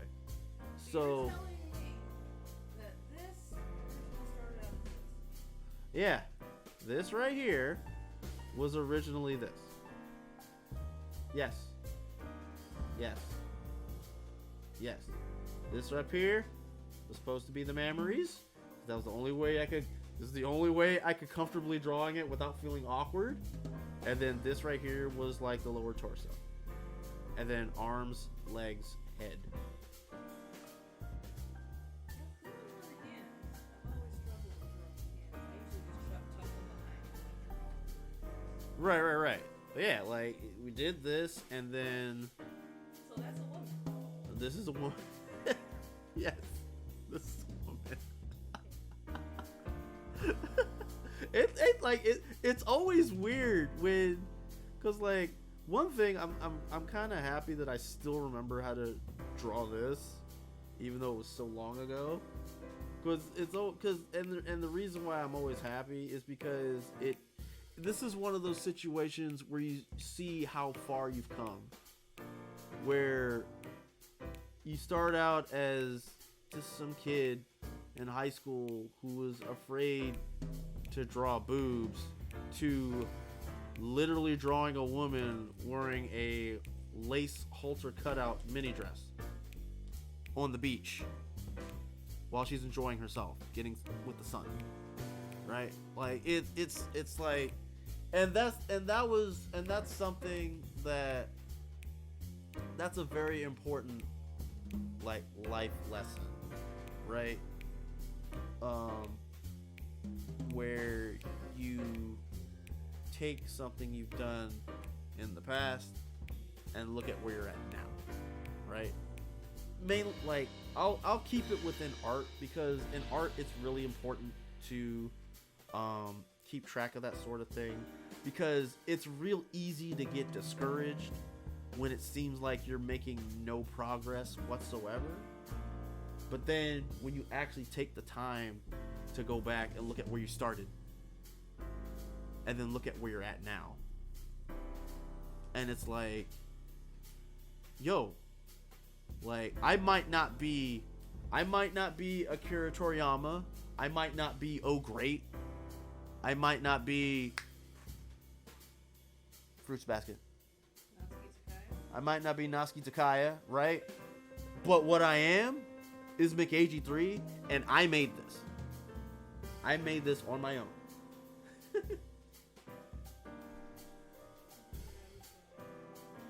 Oh.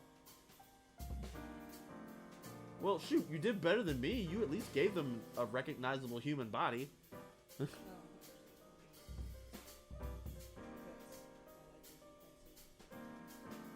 Yeah, so...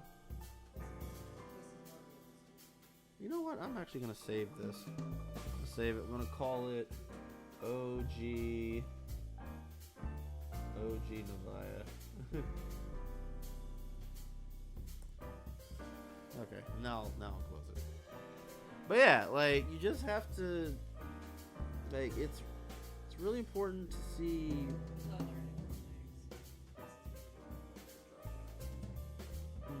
I know. I remember sometimes, like more recent years, when you draw your character, sometimes you still do the hands behind the back there too. Yes, because I don't. Have I gotten any better drawing hands? Have I tried? Let me try.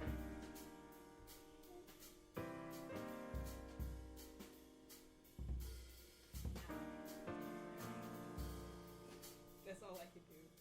Oh, I mean, I can show you a way real quick if you'd like. Is it another 2-piece No, this is more of stuff that I learned when I was at school. Now, this isn't me lording over you. I know I've got a technical advantage when it comes to drawing females because I am one. Right. Which is why I'm trash at drawing men. So I guess both of us had sort of the same sort of situation. Sort of a similar situation where it was just like, because we weren't the other gender, we had trouble comprehending drawing the other gender. Yeah, I can see that. I can see that like completely. And but no, I mean I can show you real fast a way that I do hands. Let me save. Let me try to see. This is all I know to do. And this hasn't changed the entire time since I've been drawing since 2nd grade. This might as well be 8-year-old me drawings. I cannot do that. I cannot draw men. Right, I hear you. But no, like, a way that you can do hands. To be perfectly honest, the way to draw a lot of things, it kind of reminds me of the episode of The Simpsons, where Marge got into painting, and I think one of the main things she learned was that everything revolves around just basic shapes. And so, this is no different. Like, so a way you can go about it, well, one way you can go about it is you just start out with like a fan type of shape, right? Like that. And then you just kind of make a circle here, circle here, circle here, circle here, right? Then, depending on what hand it is, I'm just going to say it's a left hand. You put like a big bit of, you put a loaf of bread here, right? And then the way I was taught in school, you have to use like a bunch of circles, but I'll show you an abbreviated version. What we do here is we just kind of extend out a little bit, bring it back, and then do it one more time. And then we do it again, but because this is the middle finger, we go a little bit further. Like that. And we kind of do the same thing here, but it's a little bit smaller. Usually probably around the same length as the index finger, but obviously everybody's hands are different, right? And then we got the cute little pinky, right? And then for over here, a method that I saw online is after you put the loaf of bread here, you make like another smaller loaf of bread on top of it, and then you do the big elongated weird loaf of bread to make a thumb. I mean, it looks kind of rough, but I mean, it's a basic. I mean, there's a whole bunch of other nuances. It doesn't matter. The way you did it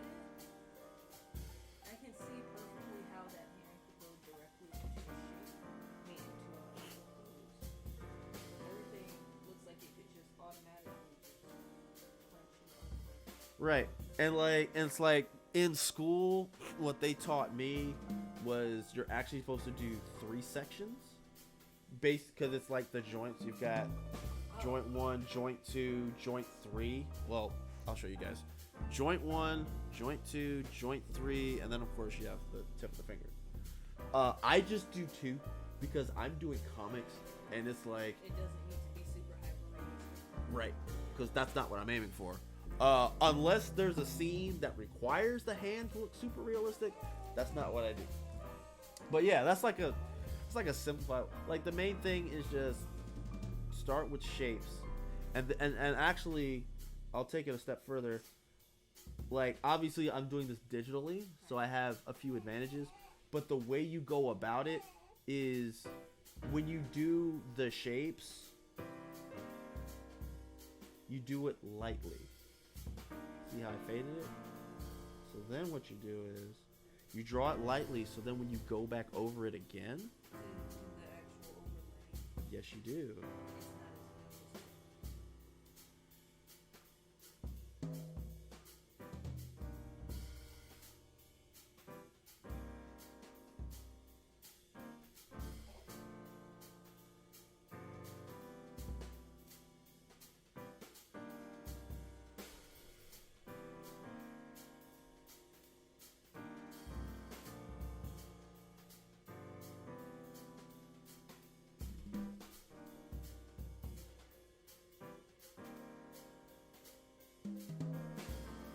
And I'll get rid of this.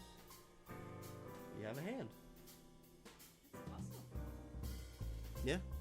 I mean, like I said, it's not fancy, but it's a, yeah, it's It's better than any hand I've ever drawn for sure. And yeah. The key is the main thing that I learned is that once again you start with shapes, and this is basically like you can even see it in the first page. You start out with some shapes, and then obviously if you're using pen and paper, you do your shapes and you do them lightly. Well, I guess it'll be easy if I do this. Hold on. So if I take, we'll focus on Fielder. Matter of fact, I'm gonna zoom in on him. I'm gonna zoom in on Fielder, right? So trick here is I think he's panel 1. Yeah, he's panel 1. So I moved this out of the way, and it's a bit jumbled because it's all just one color. But I usually start out with like a circle, and then I put these cross lines to establish where like his nose and stuff is gonna be, and then for like down here I just kind of put where the neck would be and just put a little thingy there. And then as you can see, I drew out some of the details because I actually like myself. So and then once I do all that, then I come over and add everything else. So essentially, effectively, you're sort of drawing it twice. The first one, you're doing essentially the skeleton of the form. You're just getting the general idea of what shape you want it to take, what you want it to look like, right? Then when you're ready to do the portion that you want people to see, then you come with your dominant lines and just draw around it.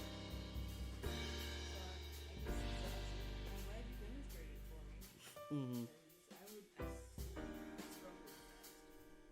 Yeah, and so and yeah, you guys can utilize this too. Like just start out with like basic shapes to give the general form of what it is you're looking for, and then just go from there. So you are laughing because you see something inappropriate that I've not seen.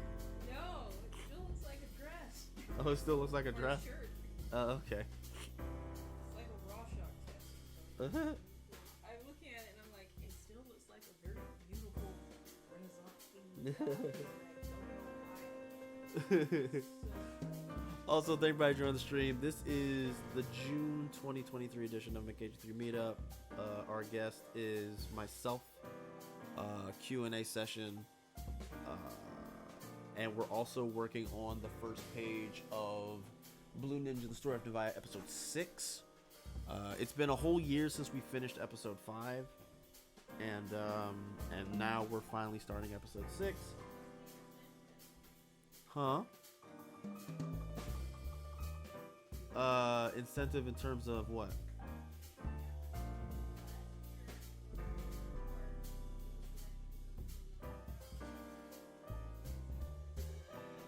To be honest, I don't really have one. I really just started episode 6 because I was just motivated. Ever since I saw Afronomenon Studios meet their Kickstarter goal for Judgment Day. Shout outs to Afronomenon Studios. Like I was motivated to get this chapter started finally, especially after I saw on Facebook that we literally finished episode 5 a year ago. So yeah, like I just wanted to get it started, you know, strike while the iron is hot, that sort of thing. And granted, we don't have a full script for this, but we just gonna figure it out. We're gonna figure it out as we go. And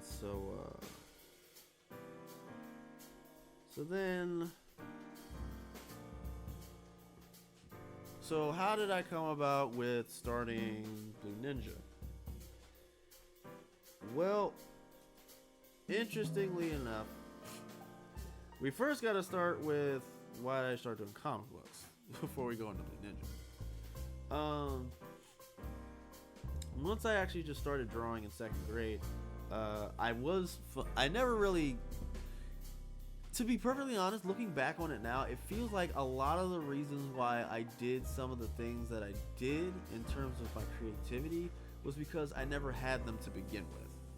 So I decided to just make them myself. And comic books was no different. I didn't really have a lot of access to comic books like that. So I just went ahead, and once I got more comfortable drawing, I just started making comic books. And like I said, the first comic book I made was Superfly, right? Then I'd done, like, I experimented with like a few others. I did actually like, huh? That's like way later. There are like so many other comic books I did before that. Oh yeah, like Superfly had like 3 chapters to it.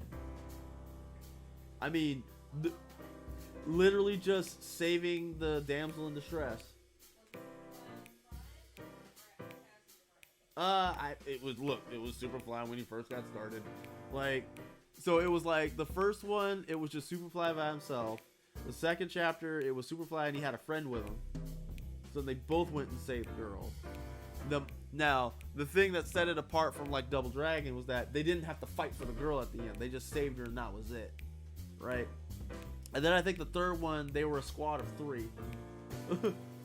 So that was literally what each of them was. It was just, I just kept adding teammates. Right? And so, I did make a stable, yes.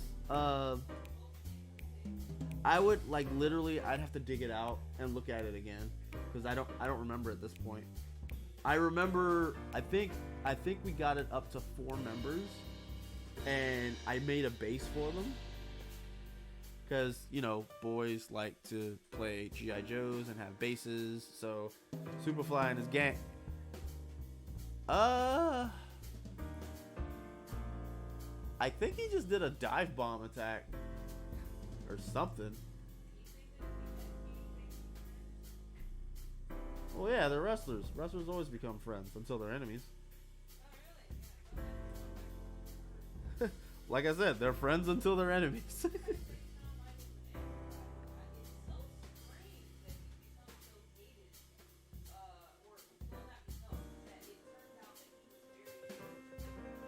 Well, I mean, there is such a thing as what is it? Freaking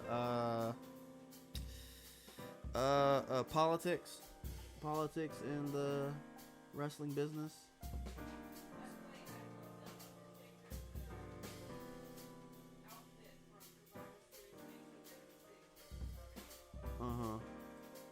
What'd you find out?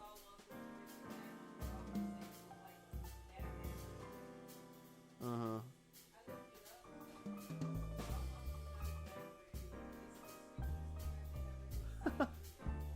Oh, that's hilarious.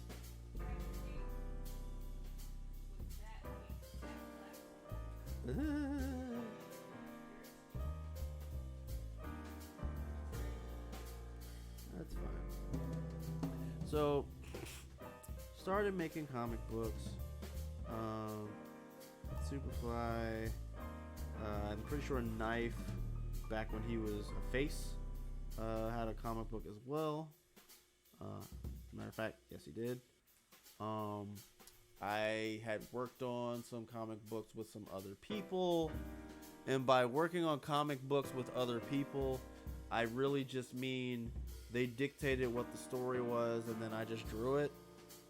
Which, there's nothing wrong with that because before that, my godbrother, who I mentioned earlier, that was another thing that he and I used to do growing up. We would draw comic books. Rather, as I mentioned, he would draw, I would dictate the story. And then of course, and by the way, I am by no means narcissistic at all, but the story evolved. The story evolved myself, teamed up with Sparkster the Rocket Knight, and they, in a fighter jet, would go to the world of Mobius to help the Freedom Fighters fight Mario and his crew. Mobius is the world that, in the Archie comic version of Sonic the Hedgehog, Mobius is the world that they live in, as opposed to like Earth. Yeah, so yeah, we had, so years and years and years before Smash Brothers was a thing that had Mario and Sonic in it, we had Sparkster the Rocket Knight from a completely different IP teamed up with myself, because I am in no shape or form conceited whatsoever, in a fighter jet helping the Freedom Fighters, Sonic and company, take down Mario and his crew, because they were the villains.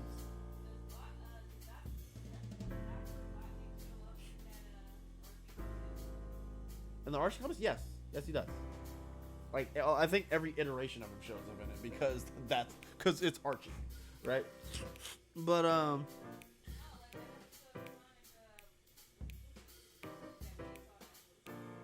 Sonic Boom, yeah. But yeah, so my godbrother and I, we used to make comic books together around that. He also had a comic he worked on himself. I believe it was called the Geometron War, where it was literally just geometric shaped soldiers who were just, it was the triangles versus the squares, right? And so like, between all of this stuff, you know, and like drawing a bunch of stuff a bunch of times, using comic books for projects at school, and you know, acing it because ain't nobody else drawing a comic except me. So, and I am in no shape or form narcissistic whatsoever. Don't at me on that. And so let's see. So okay, so we talked about how I was able to get back into drawing, which is important. We go into like the military. We're going to the military side. Yes, I used to serve in the United States Navy from 2004 to 2009 as part of the submarine fleet. I met a lot of wonderful folks, and if any of you were wondering about my thoughts on what happened with the submersible a week or two ago, I have it as a highlight on the Twitch channel. You can just check that out. It has my full opinion. I think most of my opinion on the matter. It should be labeled. So just check that out if you want to know what I feel about that. Because I'm not about to go into that again. It'll take up way too much time. So we go to the military, and one of the things that was going on in my mind during that time was, I'm gonna stay on the comic book side of things. My thing was that, like, even though I had drawn a bunch of comic books, done a lot of drawing, did some like tattoo stuff and whatnot, I still felt that I needed to try to improve some of the stuff I had already done. So okay, so by the time we get to the military, I had already done Blue Ninja episode 1 and Blue Ninja episode 2, I think. Is that how it went? I think that's, yeah. No. I was working on episode 2 at the time. Because I didn't... No. I think what it was I probably did episode 2. It started 3. Didn't work on 3 because I was going to art school. And then I didn't finish 3 until after I got married. Episode 3? Wait. No, you're right. I did... Right. The first 3 episodes were finished up to while I was in the service because I made an omnibus that I gave to some folks, and I kept one for myself. And okay, it was episode 4? Yeah, it was episode 4 that I finished after I got married. And then, of course, we all know about episode 5, right? So in the military, what happened here was that when we're out at sea on deployments and whatnot, if we're not dealing with, you know, the mission or our jobs or whatever the case, there's a lot of time where it's like, well, dang, what are we going to do now, right? So I decided that I wanted to go and redraw some of my older comics that I did. To try to update them. And one of the comics that I tried to update was called Marksman for Hire. Marksman for Hire. So, if the Superfly comics were just knockoffs of Double Dragon, Marksman for Hire was my personal knockoff of, like, Time Crisis. Time Crisis. For those who aren't aware, Time Crisis is an arcade rail shooter that has the gimmick of there's a pedal you can press to remove yourself from hiding so you can shoot, and then you can release the pedal to hide so you don't take any damage, right? So I was really big on Time Crisis. I mean, I still am. It's just that you can only really find Time Crisis at like Dave & Buster's these days. So I went ahead and and it was basically the story. It was just like these 2 mercenaries, and they went after like this enemy army group, and would just go to their base and just blow stuff up and shoot a bunch of faces off, and you know that it is what it is, definitely, right? Making sure the evil army does not, you know, destroy the world or whatever, because I'm all about the cheesy hero villain stuff. It's my MO, right? So I was working on that when I was out at sea. And the thing about it was that I was already under the mindset of like doing like multiple episodes. So I was under the impression that I was going to just keep working on it and do like more episodes for it. But what I quickly found is that when your art gets a lot better and you want to redraw something, another thing that happens is you want to rework the story. Maybe add a few things, maybe take out a few things.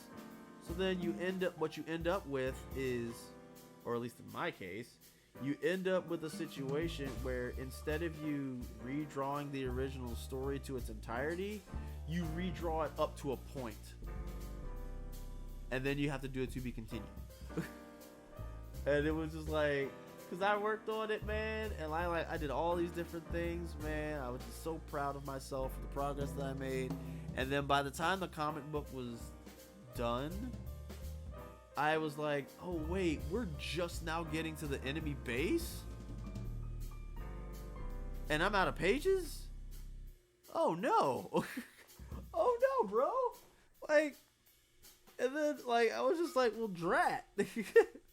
Like, this is gonna take a lot long. I didn't think this was gonna take a lot longer than like the stuff I did before, but no, like, and that is something about me that I've learned, is that, like, you know, even as we were working on episode 5, like, even with me having a script already written out, because that was my first time actually doing something like that, just having something written out first and then drawing everything, like, even then, it's like, as I'm drawing, like, different ideas will pop up, and like, oh wait, what if I just do this, right? Or what if I do this, you know? And it's like, oh, this seems good, but it'll probably make more sense if I do this, right? And all that happens, and then before I knew it, with Marksman for Hire, instead of it being a definitive the end, it became a to be continued. And the original version of the comic that I did was a definitive end, for the most part. So I was like, oh, because you want to add so much, you want to draw so much, but it's just like, nah, B, you have a finite number of pages, because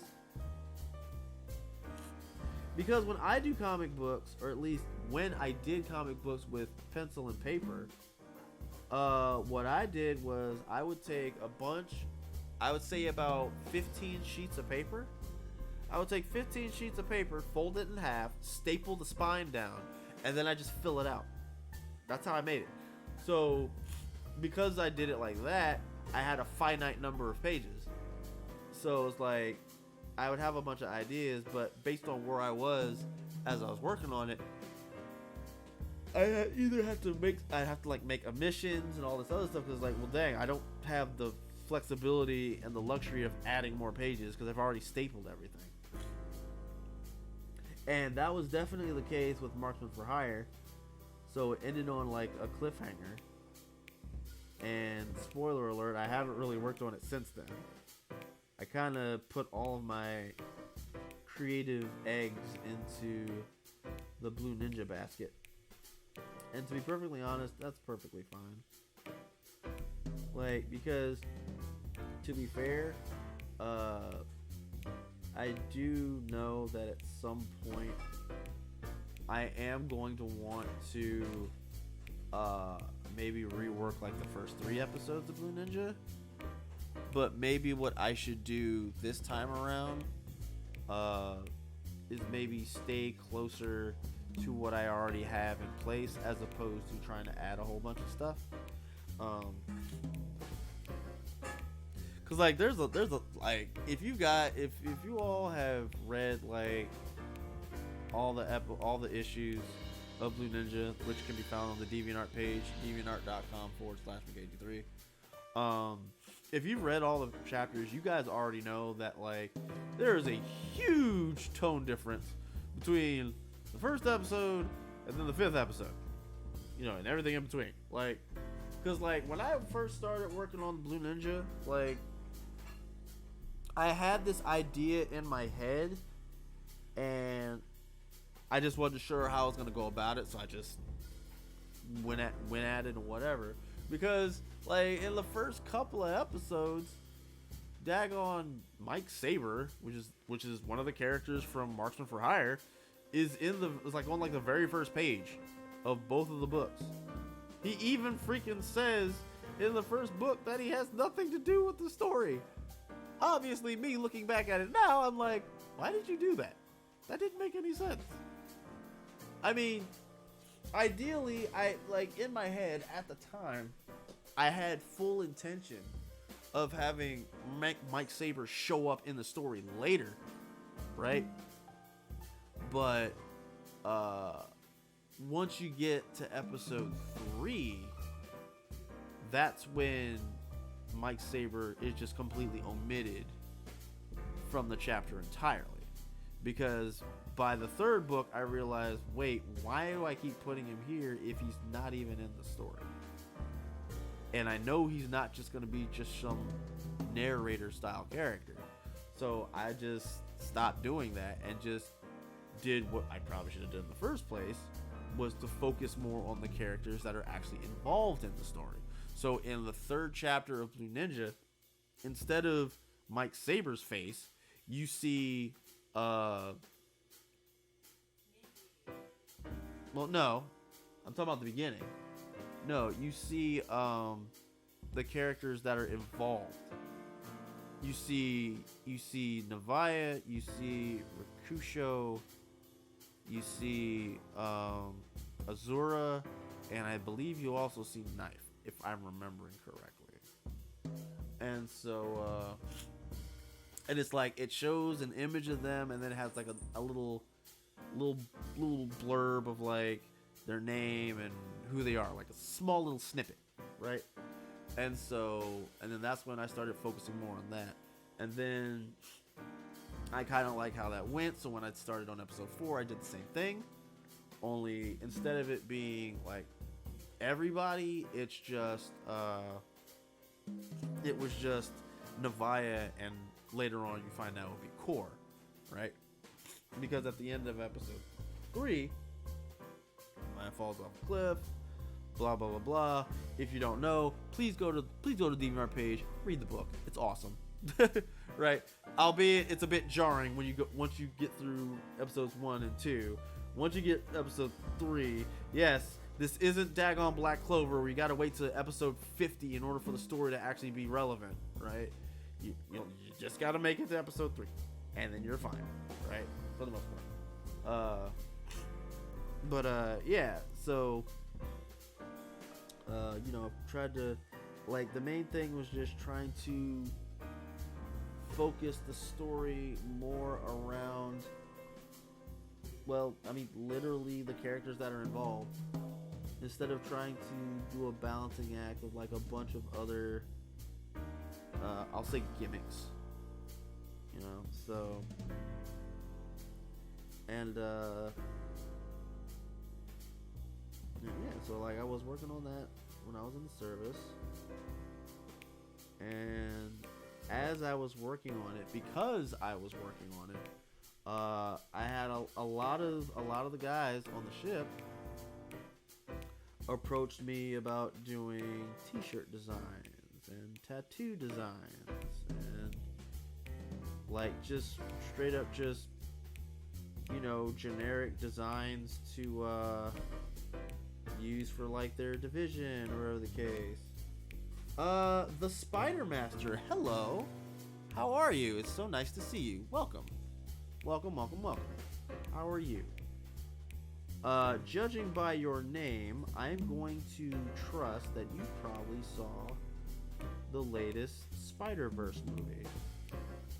And all I'm going to say is that I have intention of watching the movie. I have not seen it yet, so if you want to discuss it, that's fine. But I would prefer we keep it spoiler friendly, okay? But yes, how are you? How is your Friday doing? I hope it's going well. We are working on our comic book right now as I'm sitting here and talking about stuff. Alright, so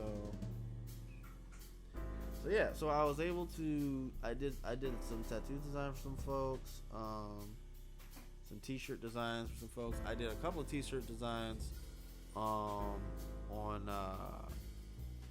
for my own division, in fact. Well, I was working on my project on my YouTube channel. Oh, okay. What you working on? Do tell. Alright, so, but yeah, like, the fact that I was working on the comic book when I was in the military, you know, it got the attention of a lot of folks, and it even got the attention of the chief of the boat. And apparently, he got word from the fleet that they wanted me to do a design for their submarine ball, and the design was going to be used for the coin that was going to be distributed to the people involved in the submarine ball. So this is I guess I've already started sharing the story. I might as well just see it through. So I was super excited about this because Splatoon horror movie and your series. Oh, okay, a Splatoon horror movie. That's interesting. Splatoon and horror. I mean, I think I kind of have an idea of what that would look like, but it, obviously because of how the IP is carried, I'm a little bit of trouble. But and you're doing your series. Oh, okay. Awesome possum. Two kindred spirits. Got it. But yeah, I was so I'm working on this coin design for the fleet. And like I come up with this thing where it's like you got this sailor and there's a submarine like going by and there's the American flag and it's got like, you know, some text around the round part of the coin, and I'm doing all this on pencil and paper, and then I submit it, and then they're like, well, we need this to be changed. So unfortunately, this is long before I started doing digital art. So when they say something needs to be changed, to me that means I have to redraw the whole thing. So they're like, this needs to be changed. Like, all right, so grab another piece of paper, draw the circle, do a different variation of the sailor, do a slightly tweaked version of the submarine. American flag stays the same. Do some stuff on top and bottom, submit that one. They're like, okay, but now the sailor looks like he's angry. And I'm like, oh, daggone it. So then I go, once again, mind you, each time I'm doing this, pencil, pen, color pencils, right? Lighting, shading, all that other good stuff. I'm literally redrawing this design from the ground up every single time. So we get to like the fourth or the fifth design, and finally they're like, okay, this is good. So I'm super happy because it's just like, this is my first time like being commissioned by like by folks that are like a big deal, right? Never really happened before. So I was really determined to make this work. And so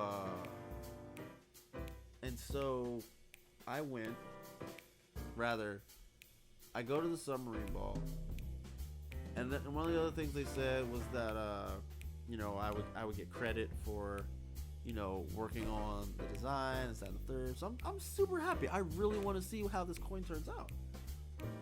And so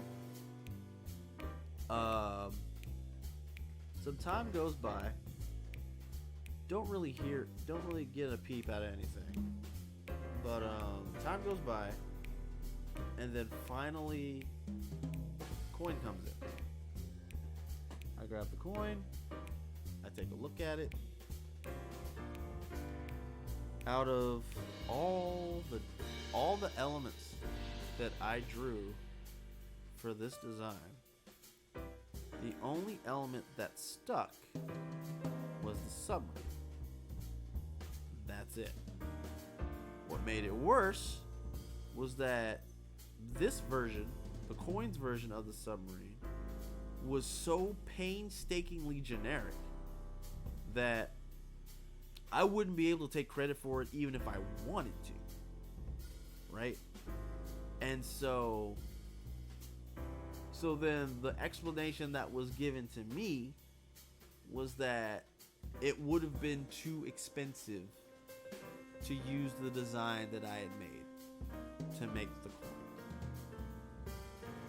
I even asked them, how much more would it have cost?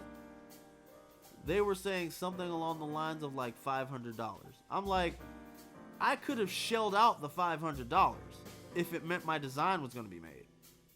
I would have been more than, because I'm making military money. Of course, I would have had the money to do it, right? So I'm blown. I'm very blown. The chief of the boat realizes that I'm very upset about this. So, out of the goodness of his heart, he paid my way to go to the submarine ball. Because even though you're in the military, you still have to pay to go. He paid my way as a token of his appreciation for the work that I did. So, shout outs to Master Chief Baisley. You're an awesome guy. Thank you so much for that opportunity. But yeah, like, you know, it's like, so like, even though like that particular situation, the art that I did was just kind of cast to the side. The fact that someone actually, you know, still wanted to give me some type of credit because they knew how hard I worked on it, you know, like it helps. It means a lot, you know, because it's like, you know, like just like for example, like I've been talking to you guys and I've been working on this page, like just doing this alone it takes a lot of time and it takes a lot of work, because it's like there's so many things, because like, you know, there's so many things you gotta pay attention to and be mindful of as you're making it, and so like it's always you know, I'm trying to prevent myself from talking into a circle, but the main thing is like the reason Blue Ninja even became a thing was because I had a best friend that told me to keep drawing, so I kept drawing. Also pushed me to go out of my comfort zone, which I did, and as a result I was inspired to do a lot more with it. And then throughout the years, you know, because there's always going to be times where sometimes lack of confidence might sneak up on you, but just having a really good support system definitely helps. And then when we finished episode 5 last year, I was so happy. It felt so good to be able to say that I finished another chapter to this story. And I've had people ask me, well, how many chapters is it supposed to be? And I keep telling them, look, the story will be done when it's done, because I don't know when. I just know it'll be done when it's done. I'm not saying I'm going like the Oda route with daggone One Piece, going into like hundreds of thousands of chapters. You know, I'm not saying I'm going that route, but what I am saying is that the little bit we do have done is we're just getting started. You know, like even now, this scene where it's Fielder, it's daggone Fielder. No, let me grab the hand. It's Fielder and Core, and they're pulling Law out of the sand after freaking Superfly freaking suplexed him into it, right? Like, we're just getting started. Like, in terms of episode 6, like the intent, and this would probably fall under the question of, do I have any up and coming projects down the line? This is our project that I'm working on right now, right? The intentions I have for episode 6 is we have had what? I think we've had 2 chapters where Nevaeh, for the most part, hasn't really done anything in terms of like actiony stuff, like nothing active, mostly passive stuff, right? So in this, because my original idea was that I would do 3 episodes of like just nonstop action, and then 3 episodes of just world building, storytelling, etc. This would be episode number 3 in that particular rotation, but I have since made the executive decision that no, we're going to use this episode to allow Nevaeh to let her hair down and be able to show the audience what she's capable of. So I've got a major fight scene planned for this chapter. It might take us a little while to get there because as I draw this, we are going to be learning things along the way. Some things that we have never done before, some things that once upon a time I would have never dreamed of trying to do because I thought my abilities just weren't ready to handle it. But the one thing I will say and I will guarantee is that episode 6 is going to be a banger of an episode, and I hope you guys are going to be with me on this journey as we learn more about Nevaeh and Core and the State of Emergency guys and everybody else that we come from, right? So, with all of that being said, thank you very much, one and all, for coming through for this month's edition of McAgee3 Meetup. Thank you very, very much. I know I spent it mostly just talking, but I mean, it's fine. These things, it is what it is. I stream every Tuesday, Friday, and Saturday at 10 p.m. Eastern Standard Time, USA. Tuesdays is Drawing for Turn, where we do art and Magic the Gathering related content. So, here on out, you want to see me work on episode 6? Come find me on Tuesdays. Fridays, TGI McAgee3, where we do adventure games. Saturdays is Saturday Sluggers, where we do fighting games. If you like what you saw, give your man a follow. If you love what you saw, give your man a sub. But either way, let folks know that McAgee3 is out here putting quality content for each and every one of you. Social media, which is up on the screen. You can find me on Twitter, Instagram, and DeviantArt at McAgee3. I also have a YouTube channel called McAgee3 Productions where I do my off-stream grind and McAgee3 Minutes, not McAgee3 Minutes, McAgee3 Meetup. So, at some point this coming week, next week rather, this episode that we're doing right now will end up on the YouTube channel. So, if you're interested, or maybe you caught the tail end of it, or whatever the case, hit the subscribe button on the YouTube channel and then hit the bell icon to get up to date on when that episode is up. As you can see, based on the stream, I am an artist. I do emotes, sub badges, avatars, and banners, but currently I am working on my original comic book, Blue Ninja, The Story of Nevaeh, which you can find on the DeviantArt page, deviantart.com/McAgee3. Episodes 1 through 5 are available for your reading pleasure on the DeviantArt page. You can also find my mini-series Shuriken Shorts on there as well. Those are 4-panel mini stories involving the Blue Ninja crew. They're pretty fun to work on. I do plan on making more of those, so just keep in touch on those. We'll definitely do those. And of course, as I stated earlier, stop in through the art streams on Tuesdays as I work on episode 6, and we'll just continue this journey.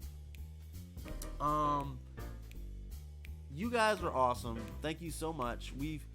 I've been doing the McAgee3 Meetup series for about a year and some change now. Not gonna lie, part of the reason why I'm the guest is because I didn't really find the opportunity to line up a guest. But I do promise I'll have a guest for next month, the month of July, which is in about an hour. Not the stream, mind you, but the month of July is in like less than an hour, at least where I'm at. So yeah, thank you one and all for spending your precious time with your man McAgee3. You all spending your precious time with me lets me know that my content is worth your precious time, and your time, exactly that, is very precious to me. So thank you very much. Shout outs on the way out the door. The Spider Master, and I believe, and Pepperjack 1986. Thank you very much for hanging out with me in the chat room, and also thank you all of the lurkers hanging out with the chat as well. Pepperjack 1986, thank you for your resubscription. You're loved and appreciated for that. In the beginning, there was HTD. Thank you for your follow. You're loved and appreciated for that as well. You have put us to 386 followers. We are 14 followers away from 400 followers of the channel. We have a goal that we wish to acquire when we hit 400 followers. It's going to include cosplay. It's probably going to include maybe art, or maybe gaming, or maybe all of the above. It's going to be really awesome, but we're only going to do it once we hit 400 followers. So tell your friends, tell your family, let everybody know that the man McAgee3 is out here doing the daggone thing and doing it very, very well. So that is going to do it for tonight's June 2023 edition of McAgee3 Meetup. I am your man McAgee3. You all have a wonderful, wonderful rest of your weekend. Have a wonderful, wonderful Sunday. And in regards to what's going on in the world right now, I will once again leave you all with this. It is always darkest before dawn. One last thing before we leave. Quick shout out and congratulations to Afronomenon Studios for meeting their $2,200 Kickstarter goal for their comic book Judgment Day. You guys are doing an amazing job. Please keep up the good work. I just want to throw that out before we go. So, other than that, you all, wonderful folks, have a wonderful. Oh wait, one other thing. Before we go, there will not be a Saturday Sluggers tomorrow. I will be celebrating my nephew's birthday tomorrow, so no Saturday Sluggers. But if you need help finding some folks on Twitch you want to check out or whatever the case, please refer to the McAgee3 Productions YouTube channel, to the McAgee3 Stream Replays playlist for all of the McAgee3 Meetup guests that we have had, to give yourself an idea of who else to look for. Because we got some awesome people that we interviewed on this channel. Myself included, of course. I am not conceited in any way. But okay, I believe that's everything now. Thank you very much, you guys, and you all have a wonderful, wonderful evening. Bye-nie!